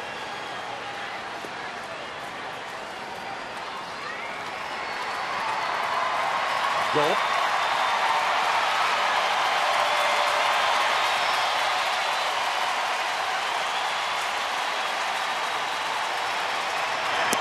Ball 3 and the count is full. Now the runners head for the next base.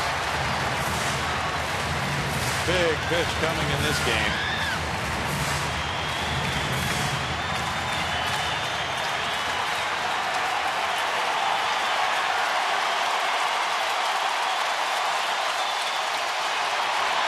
Runners moving, and it's ball 4 to walk in a run.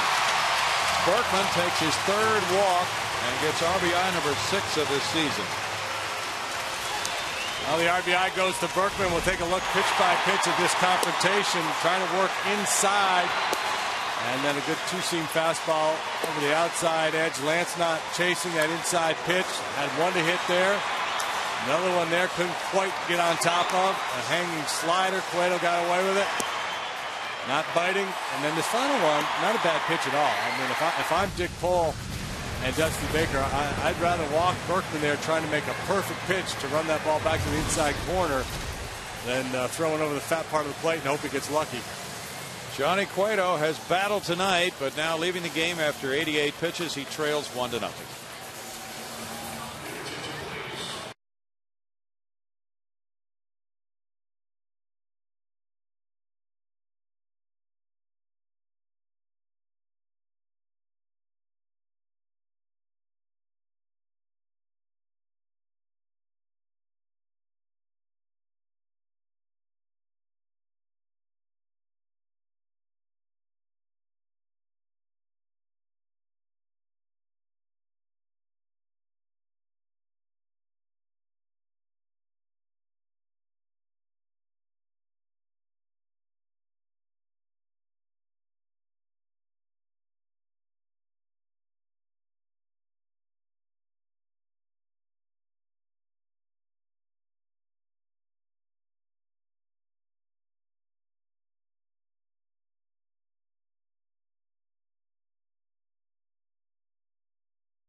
We'll be watching Mike Lincoln warm up before coming up with the bases loaded. Time now for our Dodge Grab Life feature. Let's find out how Carlos Lee selects his bat. I don't even look at, people say count how many grains they have, it looks good, they're crooked, and I say, I just pick a bat and go ahead. I mean, if you hit it in a good spot, it's going to go anywhere. That's what he's trying to do here. He has struck out and lined into a double play. Mike Lincoln replacing Johnny Cueto has walked 6 and 3 in the third innings. He has an ERA of 24.30 in 4 games.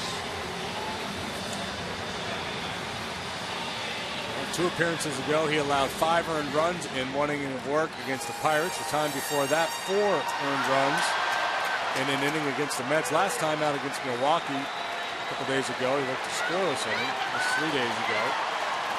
A real nice story, real nice comeback last year. Carlos Lee helps him. And here's strike 1 on a high slider to Lee. 12 grand slams in his career. Lincoln turned 34 last Friday. Gonzalez from his knees gets the force play at second on Berkman, and the Astros settle for 1 run on 1 hit, leaving 3 after 5. It's Houston 1, Cincinnati nothing.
It's been a real battle for these two pitchers. Johnny Cueto leaving after 88 pitches, 46 of them strikes. Roy Oswalt leads 1-0 now. Inning number 6 will begin with Brandon Phillips. He is struck out and walked. Then Bruce, then Encarnacion to face Oswalt. Cueto in 4 2/3 innings allowed the Astros 2 hits and 1 run. He walked 6 and fanned 3. And now it's Phillips. It's a first pitch slider. There's strike 1. And Phillips loves to hit that first pitch fastball. He's a good low ball hitter. Good idea to start him with something other than a heater.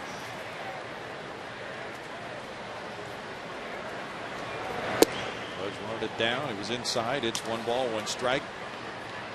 The Reds are 27 and 46 at Minute Maid Park. They were 3 and 6 here last year. This will be the 100th pitch for the Wizard coming up.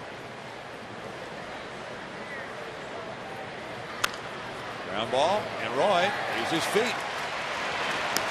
No backside needed. 1 out.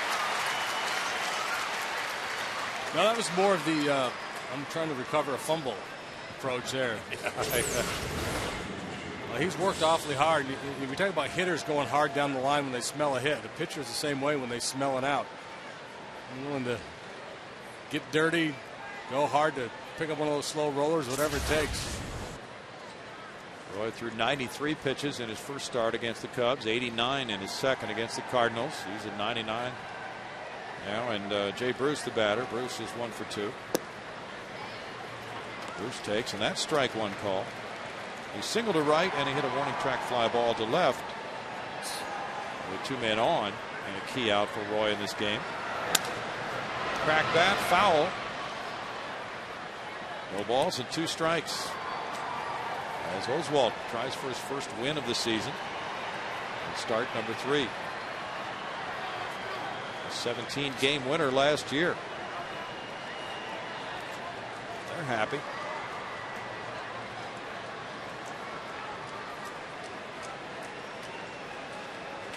Apparently the decision we're hearing on fireworks made about the 6th inning. The roof is going to be open. It is, depending on weather, of course. Foul back. It is drizzling outside, we're informed by our producer Wade Robinson. And also, welcome back to our director Hill Fornell. This is the first game he's worked this season. He's worked many years of Astros baseball.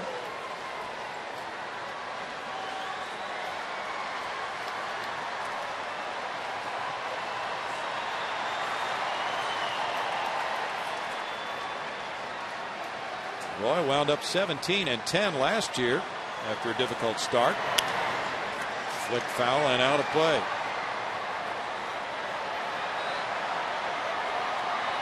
He got rolling and won 10 games in the second half of the season. Roy had never started 0-3 in a season until last year. Fly ball, center field. Michael Bourne, 2 outs. Well, 103 pitches now for Roy.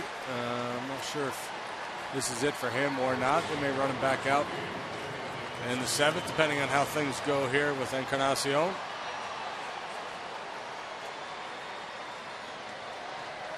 Encarnacion hit a line drive double to left, and he struck out. He looks at strike 1.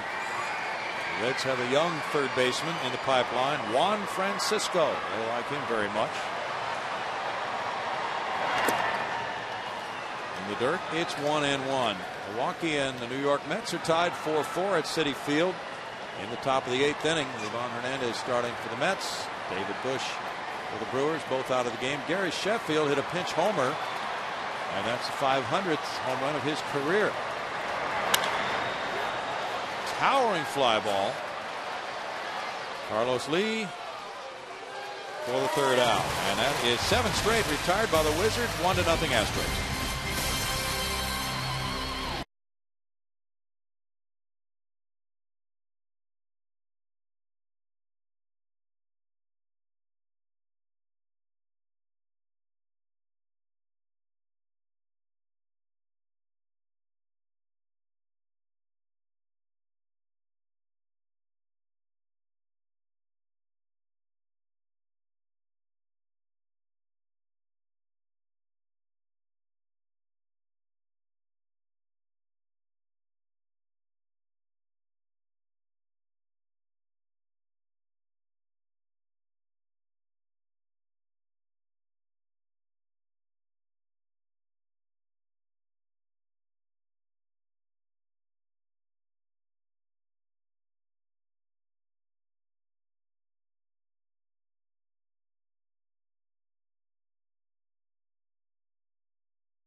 Coors Light freeze cam, and we'll show you a freeze at third base as Willie Taveras tries to go first to third on a Jay Bruce single to right field. Hunter Pence gunning with a one-hop throw to Jeff Blum, and out at third. That's our Coors Light freeze cam.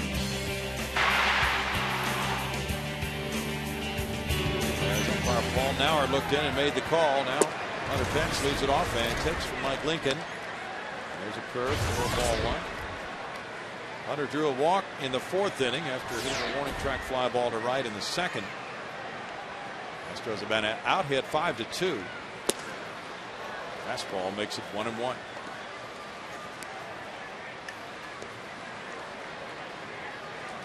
Mike Lincoln, 13th round pick of the Twins at 96. He's been with the Pirates, the Cardinals. The Reds signed him prior to last season as a free agent. Bounces the curve for a 2-1 count. Lincoln made 64 appearances last year for the Reds with a 2-5 record and a 4.48 ERA. He missed 05, 06, and 07 with surgeries. So that was quite a comeback story. It was a chance encounter with Dusty Baker that got him the job. I mean, saw him in a restaurant in the offseason prior to last year. got talking and said, I'd like to make a shot at coming back and be able to get a deal done. Nice story. Very nice story. Tap foul. It's not every day you wait on a customer, or maybe he was eating there. And, yeah, I don't think he was waiting tables.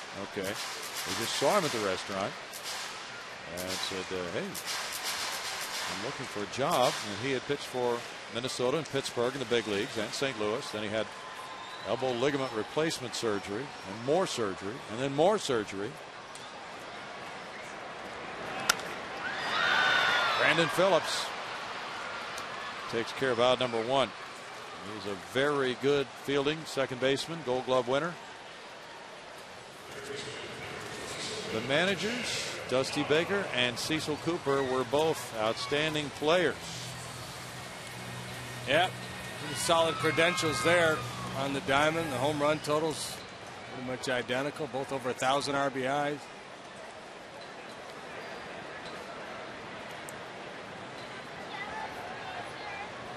Now it's Jeff Blum batting. He's 0 for 2. Looking at ball 1 with Jeff Geary warming up in the Houston bullpen. Bud Rodriguez is on deck.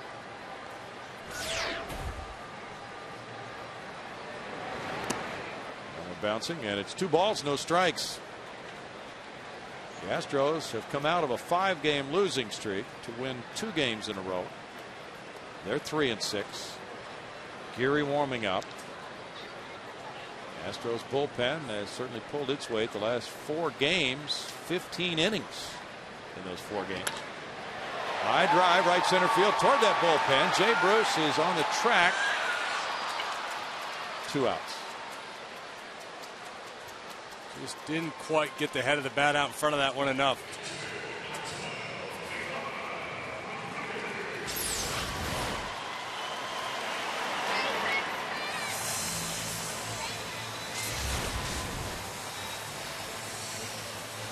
Two down for Mike Lincoln.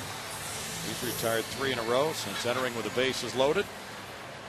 And he gave the Reds quite a lift, getting Carlos Lee to end the 5th inning, keep the deficit at 1-0. Pudge Rodriguez has struck out and fly to right. And the 3rd, Encarnacion makes it a 1-2-3-6 for Lincoln, and it's a tight one after 6. Astros 1, Reds 0.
Ball on Fox Sports Houston is brought to you by your Texas Ford dealer, by Reliant Energy, by Heineken, and by Southwest Airlines. It's 1-0 here, and fireworks will be set off after this game, we've been told, even though it's drizzling right now. So the fans show up on Friday night. Always hope for that. Weather permitting. Jeff Geary comes in to do the pitching here in the 7th inning. Yeah, wondered whether Roy would come back out for the 7th, but apparently he has had enough, so now it falls to the bullpen to preserve this 1-0 lead. This is the club high 6th appearance this season for Jeff Geary. Good numbers against the Reds last year. Been kind of off and on here in the early going in 2009. He comes in on the heels of Roy Oswalt in 6 innings. Roy allowing 5 hits, no runs, walking 3, fanning 4, throwing 108 pitches. Daniel Ray Herrera, the lefty, warming up for the Reds. Arthur Rhodes also warming up. And here is Hernandez, 0 for 1 with a walk. There's strike 1 to Hernandez, so Dusty's pretty sure he's going to have a left-hander coming in. That's for sure, with lefty hitting Jason Smith, 2 up first in the bottom of the inning, and then the pitcher spot, and then lefty hitting Michael Bourne. Fly ball hits for Michael Bourne. And Geary has number 1. Well, one thing Tim Burdack said yesterday, and Tim had a nice outing for the Astros in Pittsburgh, going an inning and a third, is he was trying to not only get the Pirates out, but also keep Geary from having to pitch in that game, and he was successful in doing that. And now it's Gonzalez coming up. Lance Nix on deck to pinch hit for the pitcher. Gonzalez is 1 for 2. So that gave Geary a little bit of a rest after working Wednesday night.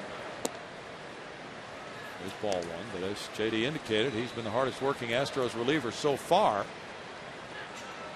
Pitching twice here at home in the Cubs series, once in St. Louis and twice more in Pittsburgh.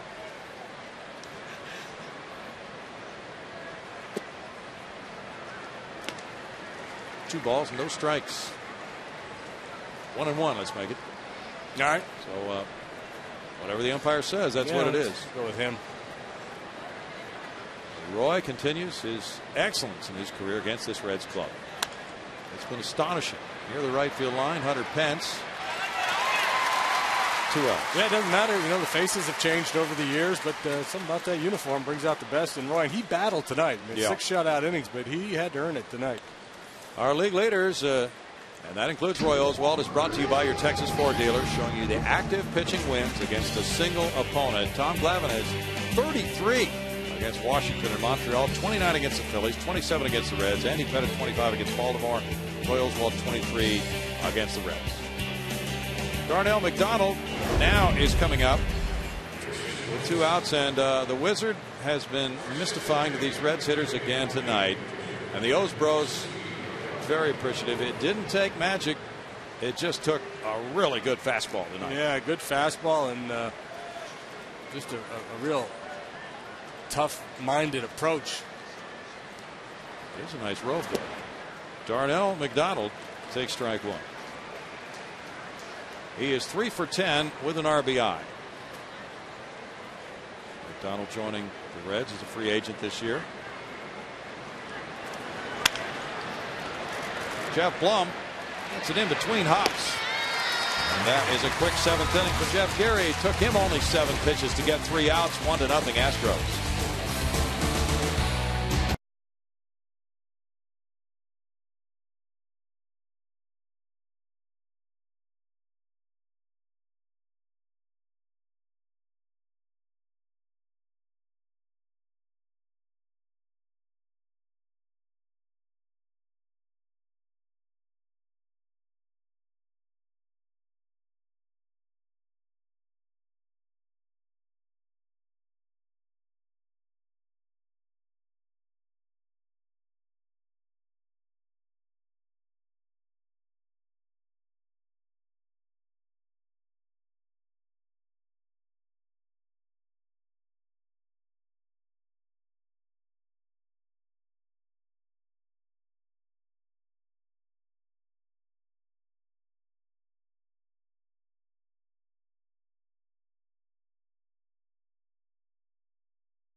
Four dealers showing you Roy Oswalt once again.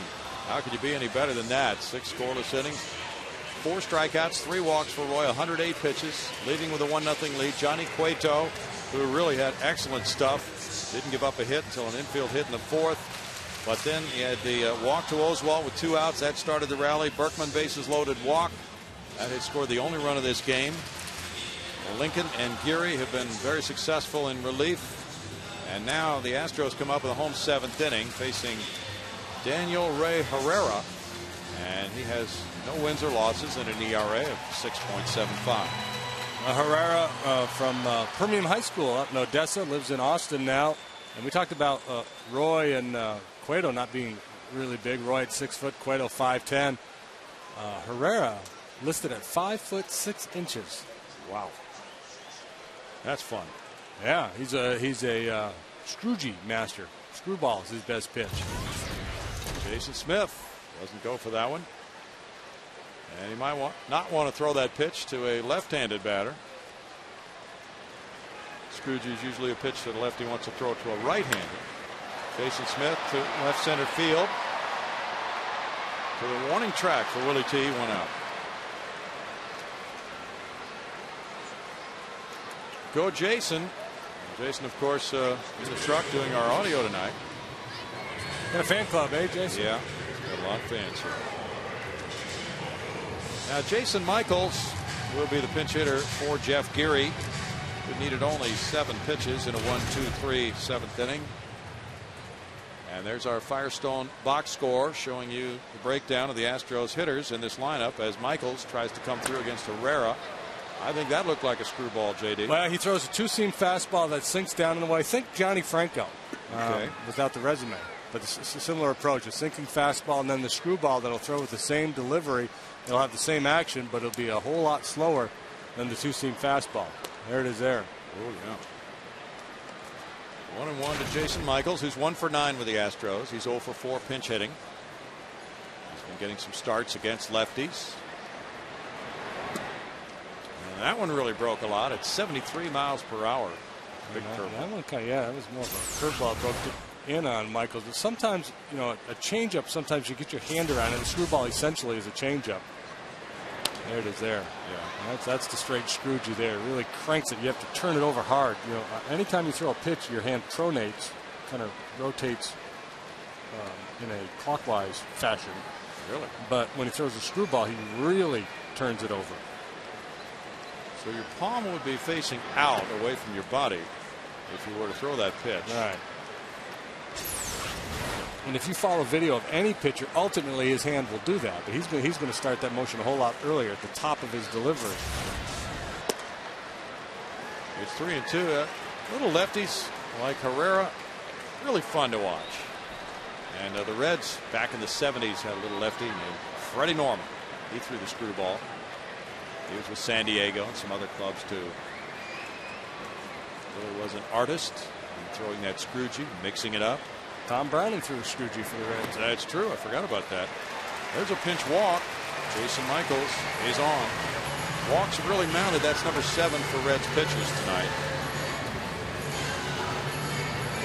Mike Lincoln went an inning in a third, giving up no hits, no runs, no walks, no strikeouts. LaTroy Hawkins is warming up in the Houston bullpen, getting ready for the 8th. The paid attendance is 32,268 tonight. And it's Michael Bourne, 0 for 2 with a walk. Third baseman in tight. But Bourne takes strike 1. If Herrera were to throw that Scroogey to Bourne, it would be more like a right-hander's curveball. It would be breaking in toward Bourne's body.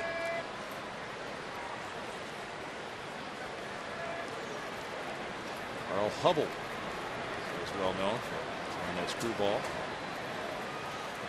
Fernando Valenzuela. Yeah. Pitch for Fernando. 0-2. So, you could throw it lefty on lefty, but you got to be very careful. If you think you got a guy sitting on a fastball, and the thing that Herrera does not have going for him, he's not an overpowering guy. So if you threw 93, 94 miles an hour, and you thought the guy was trying to get the head out on a fastball, you could throw him that Scroogey in and get him way out in front of it. Swing and miss or yank it foul, but he doesn't have the overpowering fastball. 1-2. This is the third time that Roy Oswalt has pitched 6 scoreless innings or more in a game against the Reds. Reds have right-hander Nick Massett warming up. Roy just made his 27th career start against the Reds, and in all but 2 he's gone at least 6 innings. It's just been a fantastic run of work against this one club and against many other clubs too, but just about every time out. Yeah, well, I would think the big challenge mentally for Roy was to avoid that mindset that they're due to get me. Yeah, I mean, because that's what baseball players tend to think. It's cyclical in this game, and once you've had so much success against a club, you start to think, they've got to figure me out sooner or later. You have to combat that. That was a foul ball, hit Bourne's foot.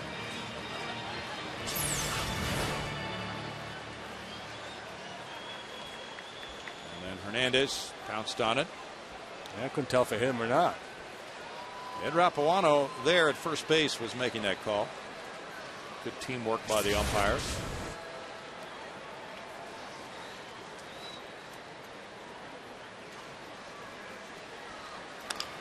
Tapper back to Herrera. He throws to Gonzalez, and the acrobatic play does not get the double play, but that was fun to watch at second on out number 2. He was just in a real hurry to get that throw on to first. Awfully tough with Michael Bourne going down the line because Herrera got rid of it in a hurry too.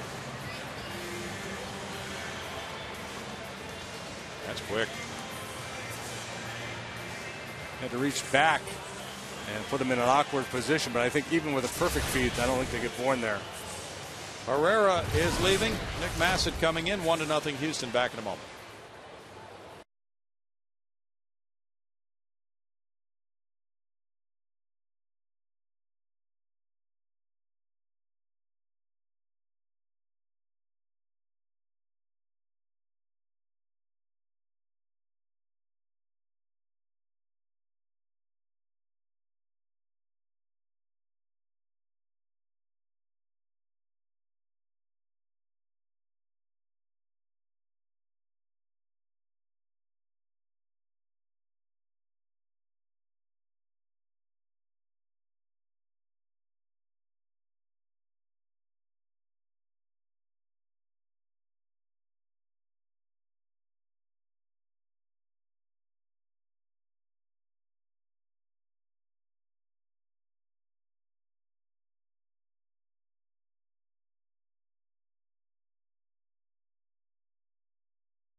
Tonight's game, a 1-0 ball game. And now it's Nick Massett, pitcher number 4, coming in. Former Chicago White Sox right-hander, has an ERA of 2.45. Yeah, Reds picked up Massett last year in the Ken Griffey Jr. deal, and they sent Jr. to the White Sox. He's worked just a couple of times this year, and worked 10 times for the Reds last year after coming over. Pitched well for them. Massett, 26 years old, St. Petersburg, Florida. Went to UNLV. He has Michael Bourne on at first, and Miguel Tejada is facing him. Tejada is 2-3. He has both of the Astros hits. The Reds have 5 hits. There's only been one extra base hit, a double in this game. As it checks the runner born. The Pirates got shutout baseball from Paul Maholm and the bullpen. And down the Braves 3-0 in Pittsburgh. Maholm goes to 2-0. Matt Capps gets save number 3.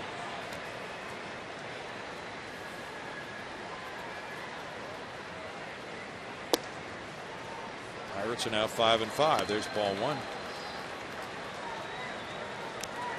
Well, it'd be a bad idea to try to steal this bag right here from Michael Bourne. Yeah. 1-0 count on Tejada. Workman's on deck. It would be a pretty good time to go. He's going. Throw from Hernandez. In time. On the tag by Brandon Phillips. And it's a caught stealing from 2-4 to end the 7th inning. No runs, no hits, nobody left.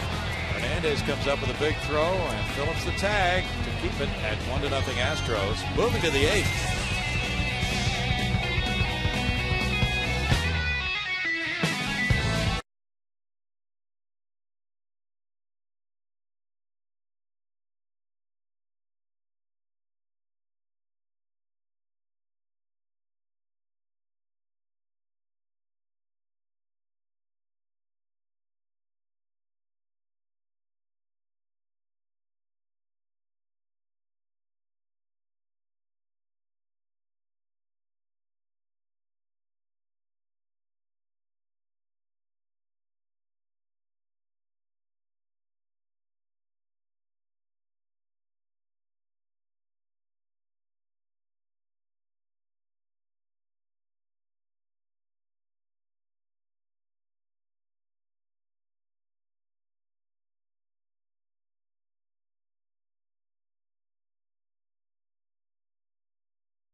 Clinging to a 1-0 lead over the Reds. The Astros are celebrating 10 years here at Minute Maid Park, and you can help us pick the best moment in our 10-year bracket challenge. Go to Astros.com to cast your vote today to pick the top moment in Minute Maid Park history.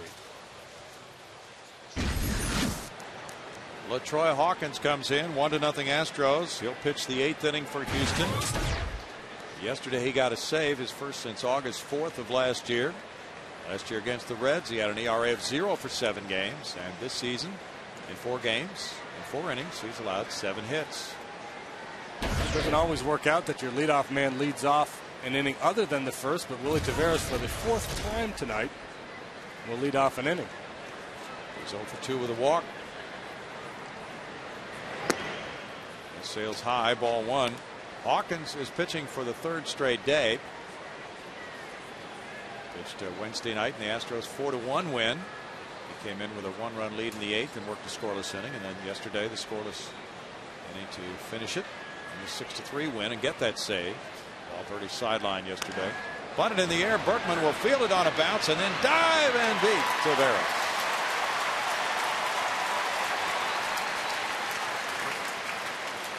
Tough to deaden the ball with a high riding fastball. So Taveras tries to push this out towards second base.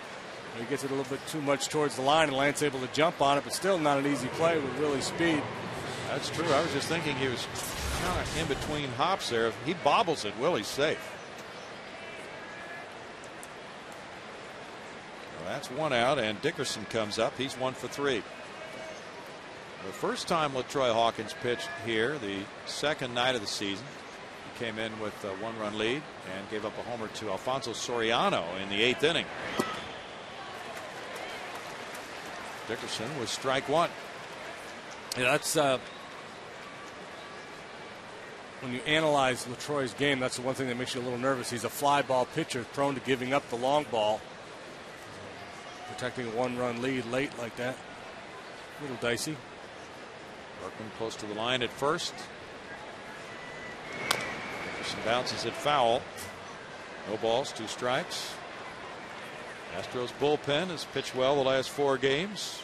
Has a collective record of 2-0 this season with a 4.32 ERA. Hawkins picked up the first save for the Astros yesterday. And now Valverde is beginning to toss in the bullpen. And he's ready to resume save situation work tonight.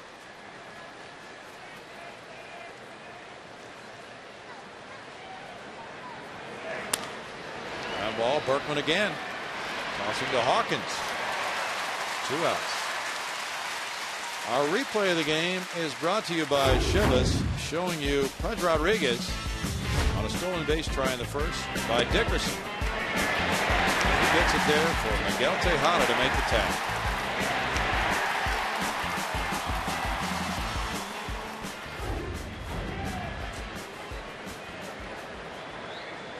So Pudge, a factor from the very first inning. And now he's at the mound to talk with Hawkins, with Jay Bruce 5th and Joey Votto 3rd in the order. So these left-handed hitters sandwiched around Phillips in the middle, they've got to be dealt with. Now it's Votto. Votto is 1 for 3 in this game. And Bruce will be coming up at some point before this game's over.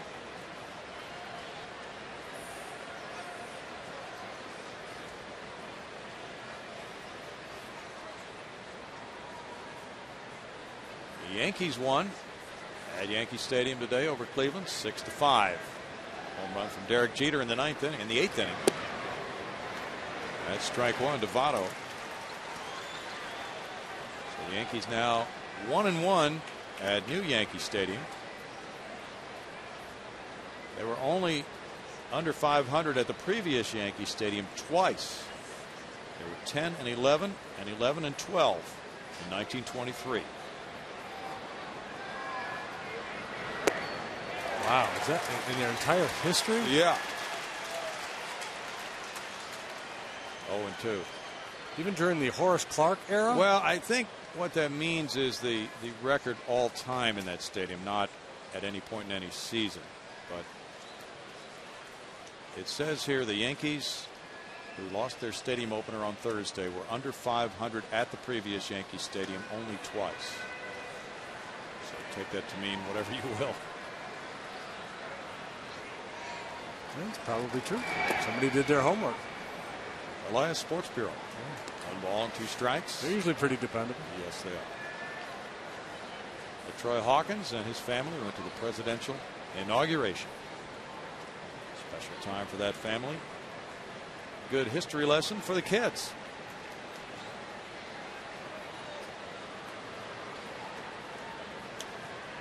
Astros bullpen was really a strength of the team in that second half furious finish last year that amounted to 42-24.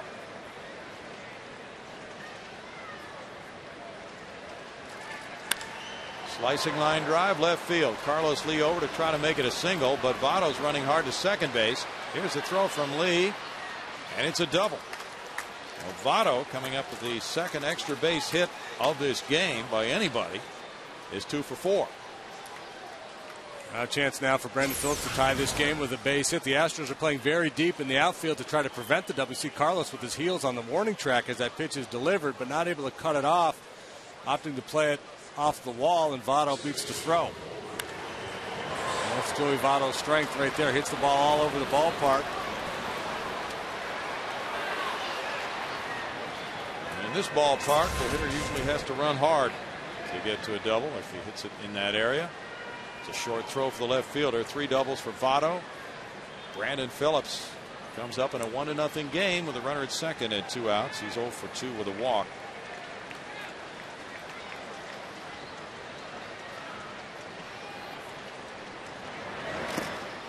Nice stop by Pudge Rodriguez on a ball that bounced well out in front of the plate for ball one.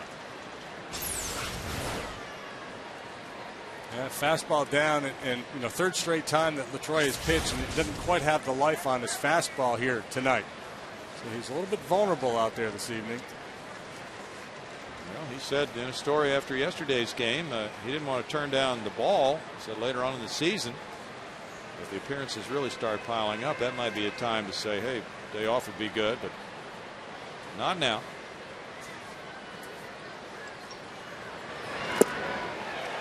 One ball, one strike, especially when your closer can't make it for that game. Hawkins becomes the closer. Good slider here, so if you don't have the overpowering fastball working, you go to plan B.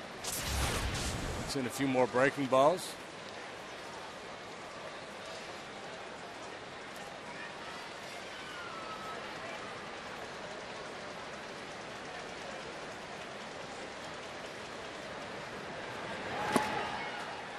That's a strike in the outside corner. Phillips throws his head back. It's 1-2. He's standing there, hands on hips. Best fastball LaTroy has thrown. He got to 96 on that one, and he busted it over the outside corner.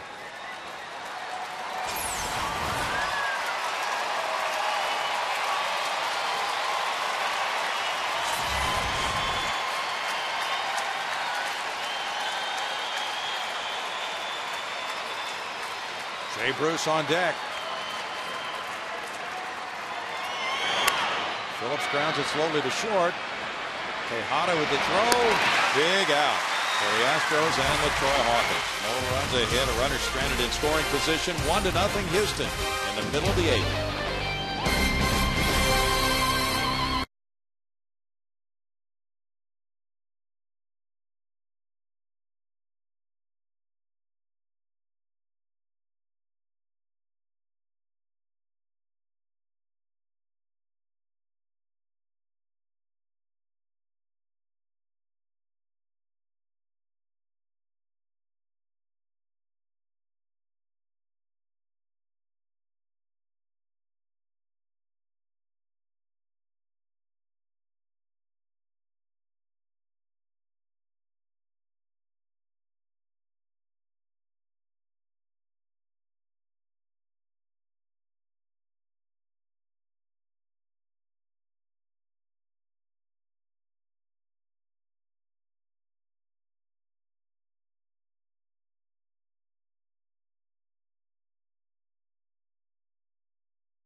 Been such a powerful pitcher over the years, especially against Cincinnati, and he powered his fastball by the Reds for 4 strikeouts tonight.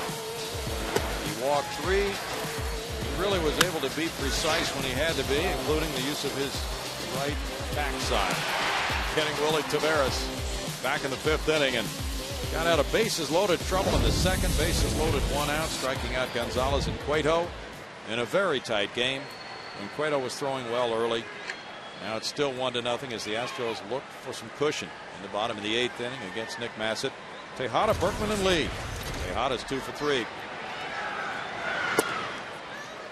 Ball 1 from Massett, who came up with the Texas Rangers in their organization.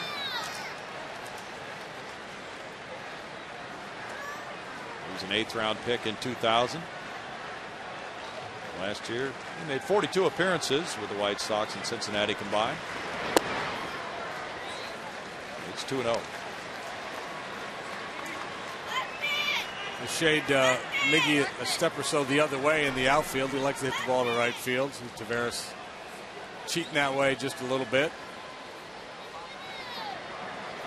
He bounces it foul, third base side for Dave Clark. And if he's going to pull him, though, he's going to be more inclined to do so on a pitch like that. 2-0 fastball. Cheat on that heater. A little insurance would be nice here. Jose Valverde, who's warming up, would not mind that one bit, with Bruce, Encarnacion, and Hernandez due up in the Reds' ninth. Padres rallied with 3 in the 8th and beat the Phillies in Philadelphia 8-7. Broken bat pop up. Votto racing over. 1 out. Lance Berkman has walked all 3 times tonight. His 3rd walk drove in a run. Wonder if he's focusing on the opportunity for the rare 4-walk night. Probably not. But there are going to be times when he does do that, with the respect that he generates. He's walked now 9 times in the first 10 games.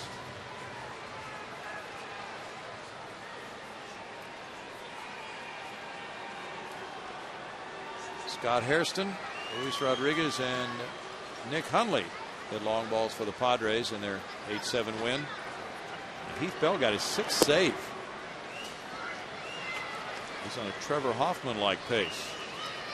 Strike 1. Padres are now 8-3. Carlos Lee's on deck.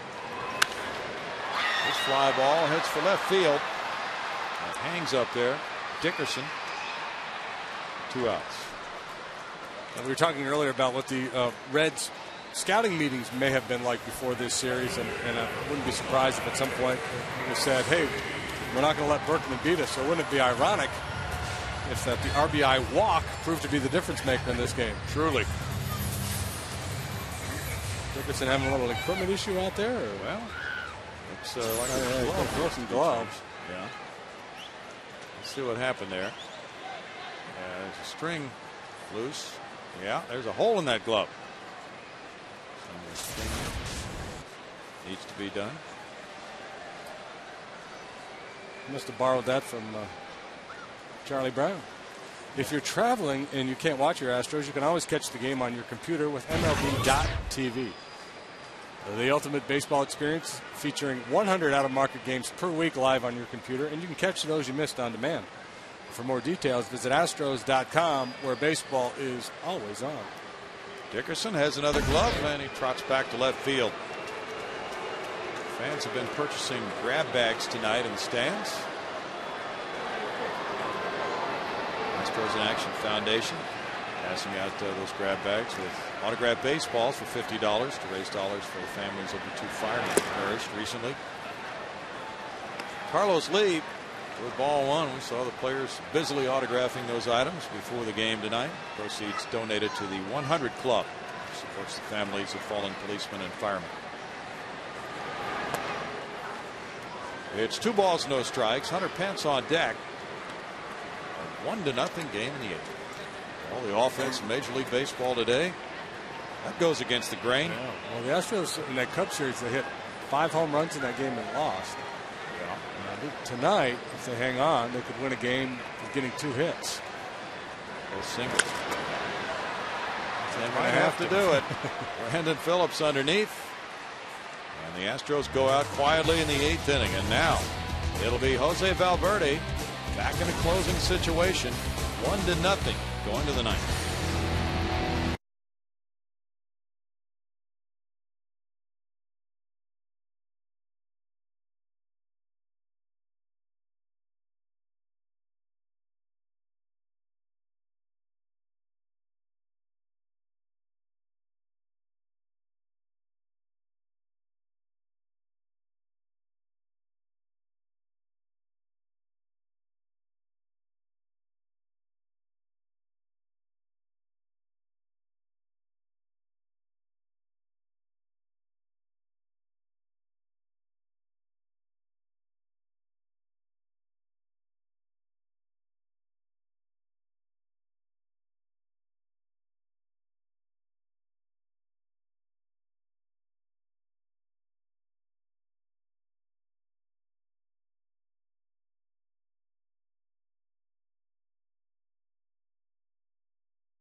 Houston Astros baseball on Fox Sports Houston is brought to you by Southwest Airlines, by your Texas Ford dealer, by the Progressive Insurance Group, and by Infinity.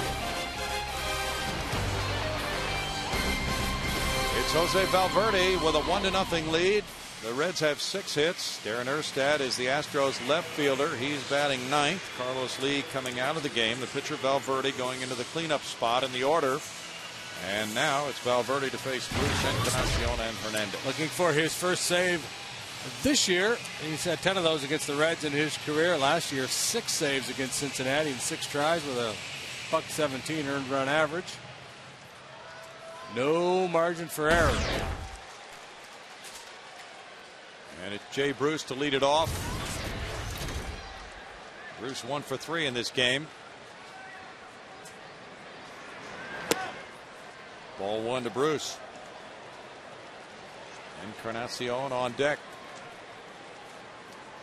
Marlins lead the Nationals 3-2 in the bottom of the 10th at Washington. Cody Ross at his second. And John Baker number 1 for Florida. Fastball makes it a 1-1 count. 94 miles per hour. Valverde working 3 times so far this year. Gave up a run in his most recent appearance on Adam LaRoche homer. And the Astros 4-1 win Wednesday night at Pittsburgh.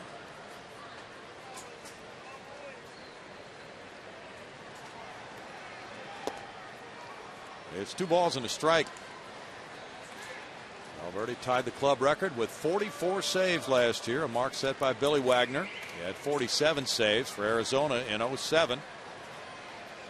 Left-handed hitters managed just a 190 batting average against him last year.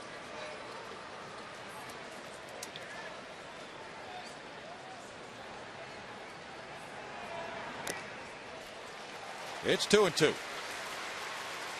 And Bruce, a very aggressive hitter. He had a fastball to hit there at 95 miles an hour. Just, again, a good hop up a little bit. Tough to get to.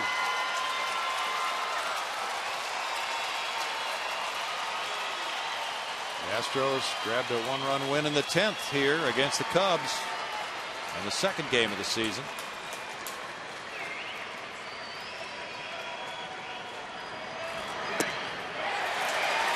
Oh, that's a strikeout, and Bruce didn't think so. Joe West calling it. 1 out.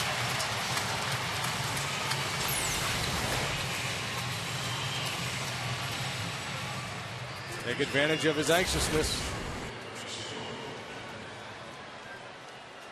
Encarnacion doubled in the second. He's 1 for 3. Hernandez is on deck.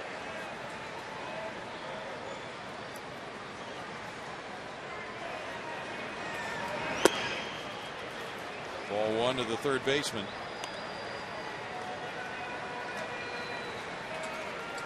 The Astros were 12-3 against Cincinnati last year.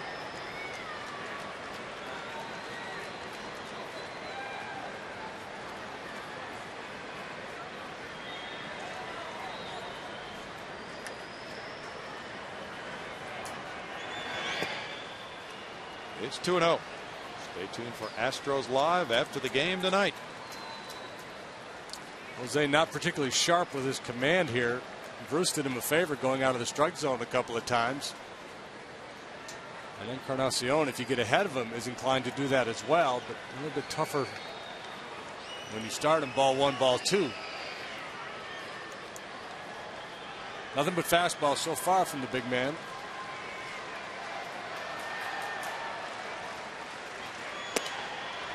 Now it's 3-0.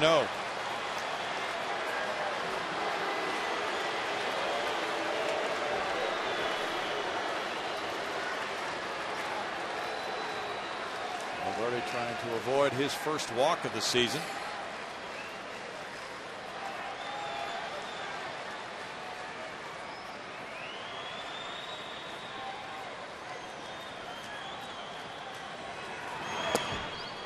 Has walked Encarnacion on 4 pitches.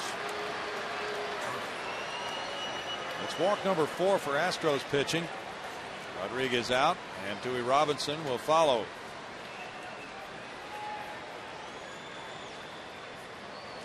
Catcher Ramon Hernandez next. He's 0 for 2 with a walk. Yeah, and again, this is what I think makes the Reds lineup. I don't know if it ultimately would be more potent than the lineup that had Griffey and Dunn in there, but a little bit more balanced throughout with dangerous hitters down here at the bottom of the order. Hernandez not off to a great start. He's hitting just $160. He's never been a real high average hitter, but he's got some home run potential, as does the man behind him, Alex Gonzalez. Both of them with 20-plus home run seasons on their resume. Gonzalez has just been called back, and Lance Nix, a left-handed hitter, is now in the on-deck circle.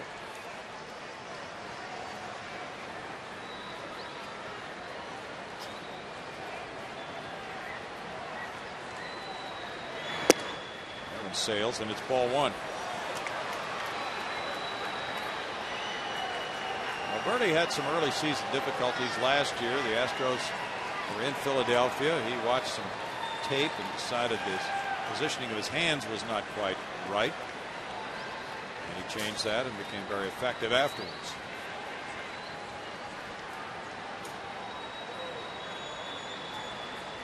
Putting his hands higher. It's 1-1. And Ramon Hernandez with the body language of a hitter who was told to take a pitch and didn't really want to take a pitch. He's kind of looking down and saying, I could have crushed that fastball. Yeah.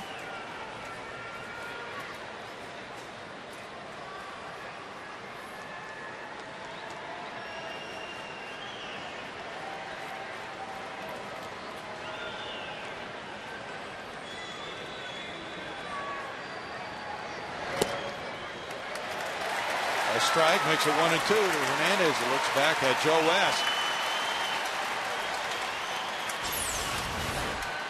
Well, it's kind of been there all night long. Inside pitch, the inside corner call has not gone the way of the pitchers, but they have had a little leeway on that outside edge from time to time. David Weathers and Francisco Cordero are warming up in the Reds bullpen.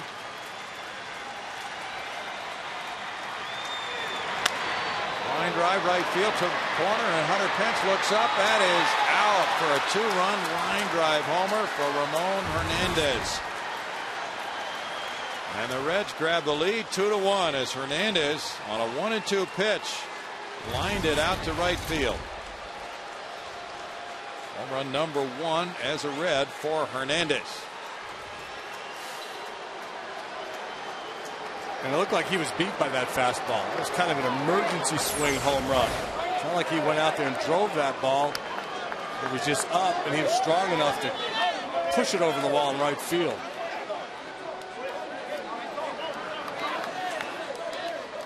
They made it out in the first row, and now the Reds have changed plans. Lance Nix was out. Now Alex Gonzalez is going to get back out to the on-deck serve and come on up to the plate. Gonzalez 1 for 3. Nix was out to pinch hit for him, but Nix is going to be saved for the next spot in the lineup.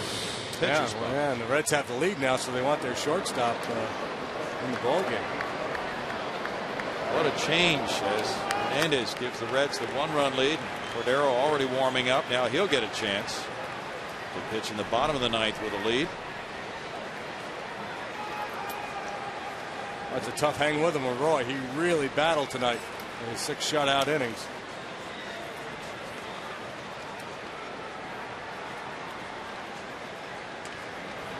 Verde's given up homers now in 2 appearances in a row. There's strike 1 to Gonzalez.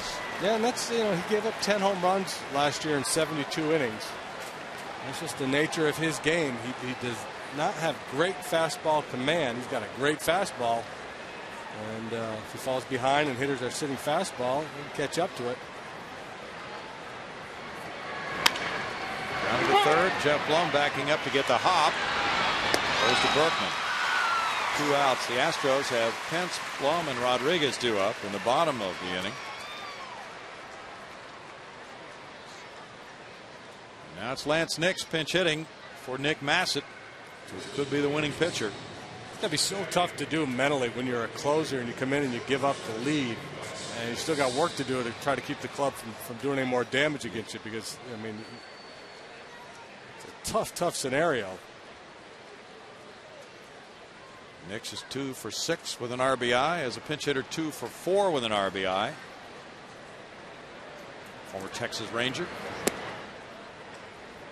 Ball one. Yeah, that's got to be very deflating, of course. Give up those runs and then to have to stay in and be effective. Wesley Wright's warming up for the Astros. Lance Nix was born in Houston, went to Midland High School. 28 years old. He was with Milwaukee last year for a dozen at bats. Strike makes it 1-1. Lance, a fourth-round pick of the Rangers in 2000. He was traded along with Francisco Cordero, who's warming up right now, to Milwaukee for Carlos Lee, and then Cincinnati signed him last December as a free agent. He's late on that one, and it's 1-2, and he was a non-roster player this spring. He's had surgery on both shoulders. He was the only left-handed batter on the bench for this game for the Reds.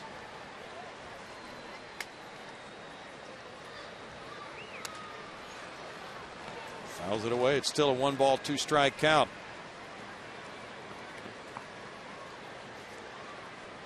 Valverde pitched in a tie ball game in the 9th inning against the Cubs here. Game the Astros won in the 10th.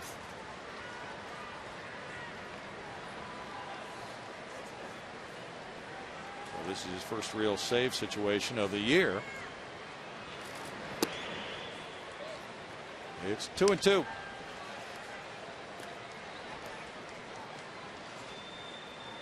Reds have out-hit the Astros 7-2. Cincinnati leaving 7. Houston has stranded 6.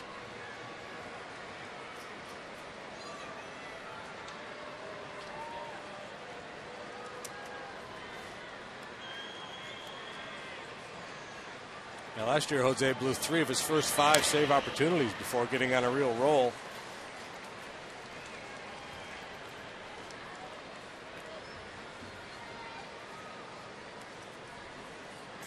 These two clubs completed that Jeff Keppinger trade. Yesterday it was announced after the game that infielder Drew Sutton was the player to be named, and he had been playing for the Astros AAA Round Rock Club.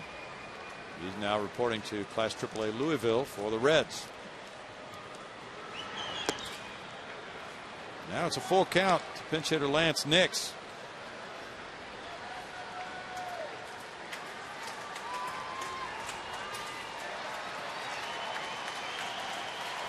Willie Taveras is on deck. 21 pitches so far for Valverde. Red Sox beat the Orioles 10-8. Jonathan Papelbon getting his 3rd save. Drew and Bay each hitting his 3rd home run of the year.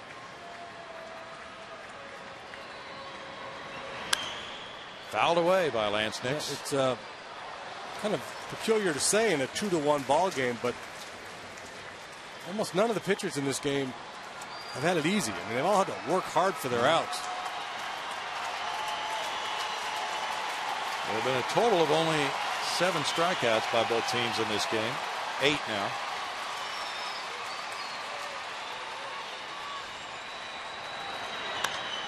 Fly ball way up there for Michael Bourne. And the Reds take the lead in the 9th with 2 runs on 1 hit. Ramon Hernandez with his first home run as a Red gives them a 2-1 lead. Pence, Plum, and Rodriguez due up in the last of the 9th.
Ninth, we'll find Pence, Blum, and Rodriguez coming to the plate for Houston. Against the closer, Francisco Cordero, pitcher number 5 for Cincinnati. He's 2 for 2 in saves with an ERA of 0. Well, Johnny Cueto, the starter, went 4 2/3, so a lot of work for the Reds bullpen here tonight. They've done a very good job, and now Cordero, their closer, comes in on a night where a few minutes ago he probably figured that he was not going to be needed. But the Hernandez home run gives the Reds the lead. Coco Cordero had 34 saves for the Reds last year, 44 for the Brewers the year before.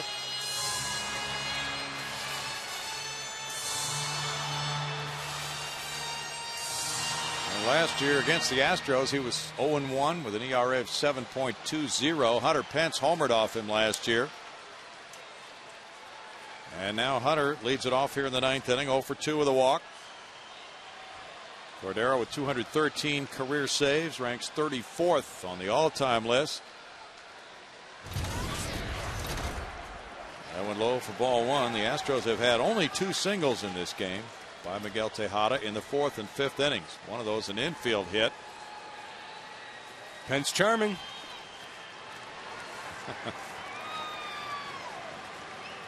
Cordero needs 4 more saves to become the 11th pitcher in Major League history, 100 saves or more in each league. 2-0. Over the plate, but down a little bit. That's the other thing about Joe West's zone. Tough to get that low one called. He'll call the elevated fastball for you.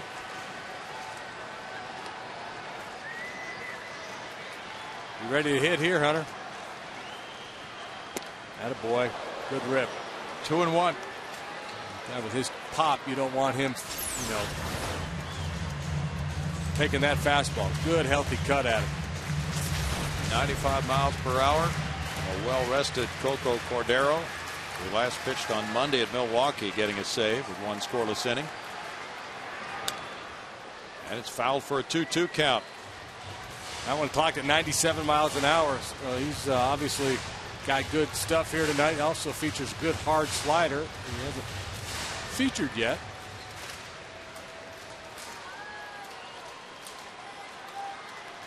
Picture this. Hunter Pence getting on base. But he taps back to Cordero and throws him out. 1 out in the home 9th inning, and it's Jeff Blum batting.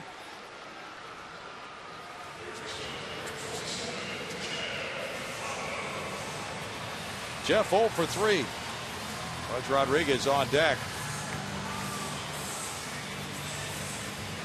The Astros have been shut out twice this season. Held to 1 run on 2 hits tonight. Blum is 4 for 7 against Cordero. He could turn that fastball around. Takes a high one for ball 1. All manner of rally caps.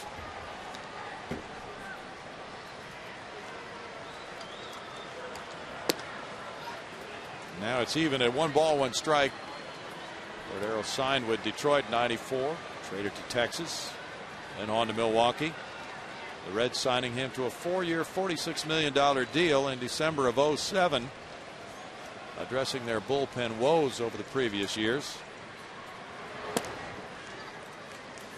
Now it's 2-1, and he responded with that big year last year. He had 14 straight saves to end the season, and is 2 for 2 so far this year to give him a string of 16 in a row.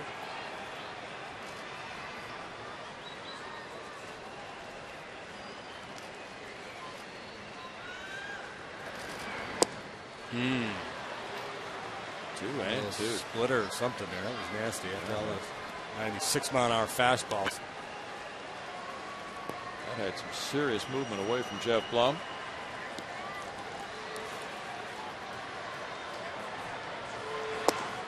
Last time Blum faced him, he got a hit off him, leading off an inning. But Cordero saved a 2-1 win here in Houston last September 23rd. Now he's at 3-2. I think you got to sit on a fastball here if you're Jeff. And if he throws you that splitter and you're out in front of it, you just took your hat. I think you got to be ready to hit the heater.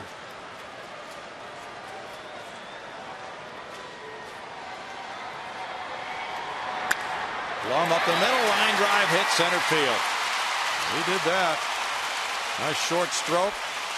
Hit number 3 for the Astros tonight. Pudge Rodriguez comes up.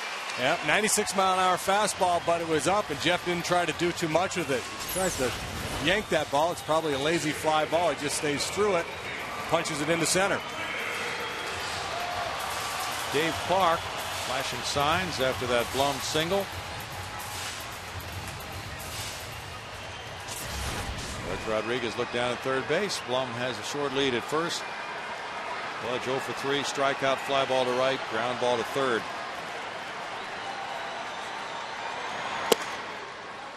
There's strike one.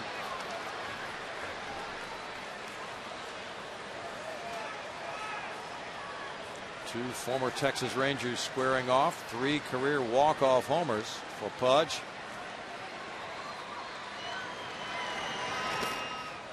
He looks at that one in the dirt. 1-1 to count.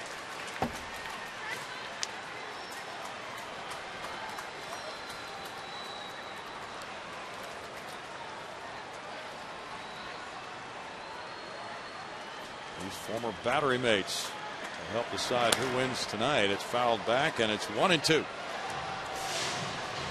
A little bit surprised they're holding Blum on over there. Jeff doesn't steal bases. I guess they just want to shorten his secondary lead to make it tougher for him to score on a double. But Pudge hits the ball through that hole on the right side a little bit.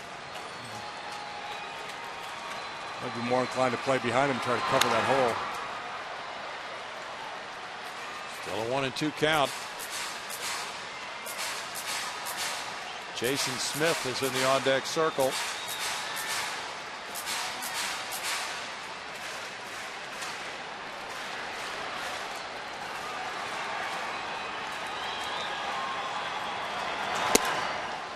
Now it's 2-2.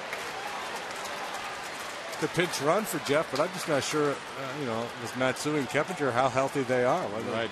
it'd be an option. I guess you could use Hampy. Possibility. Cecil Cooper said he had to consider that in yesterday's game. Line drive center field. Blum to second. Willie T with a pickup. Pudge with a single. And it's first and second, one out for Jason Smith now. Well, nice job of hitting by both Blum and Pudge. It's an old cliche. You go from hero to zero in a hurry in this game. If you try to do too much in these late game situations, usually good things don't happen. So just stay within yourself. Good short stroke. Take what the pitcher gives you. 2 real good at bats there. Jason Smith looking for his first hit of the year.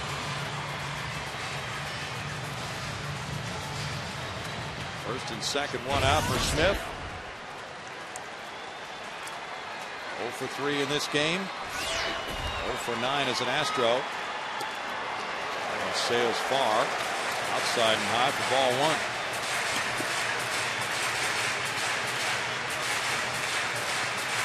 Gotta love it. A little drama in the 9th. Oh, yeah.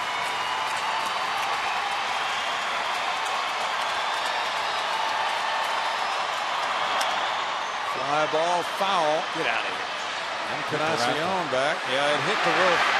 Hit the roof, so it's not in play. It was over foul territory when it hit the roof. If it had been over fair territory, it would have been in play. The call was made by Paul Nauert. Those are the ground rules of Minute Maid Park. Now he has to look to see if it's fair or foul when it hits the roof.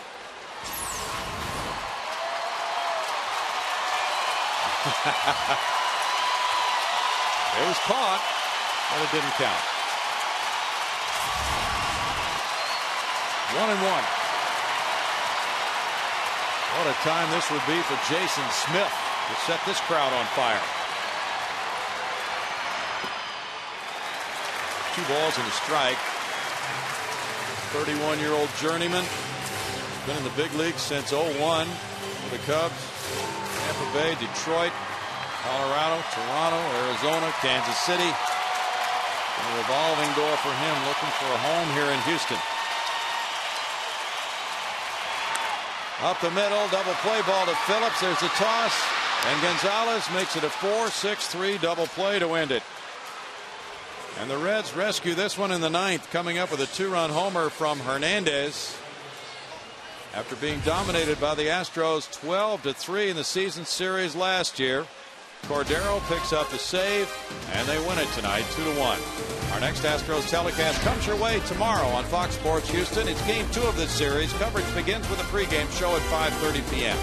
Stay tuned now for Astros Live following this Cincinnati win 2-1 over Houston tonight.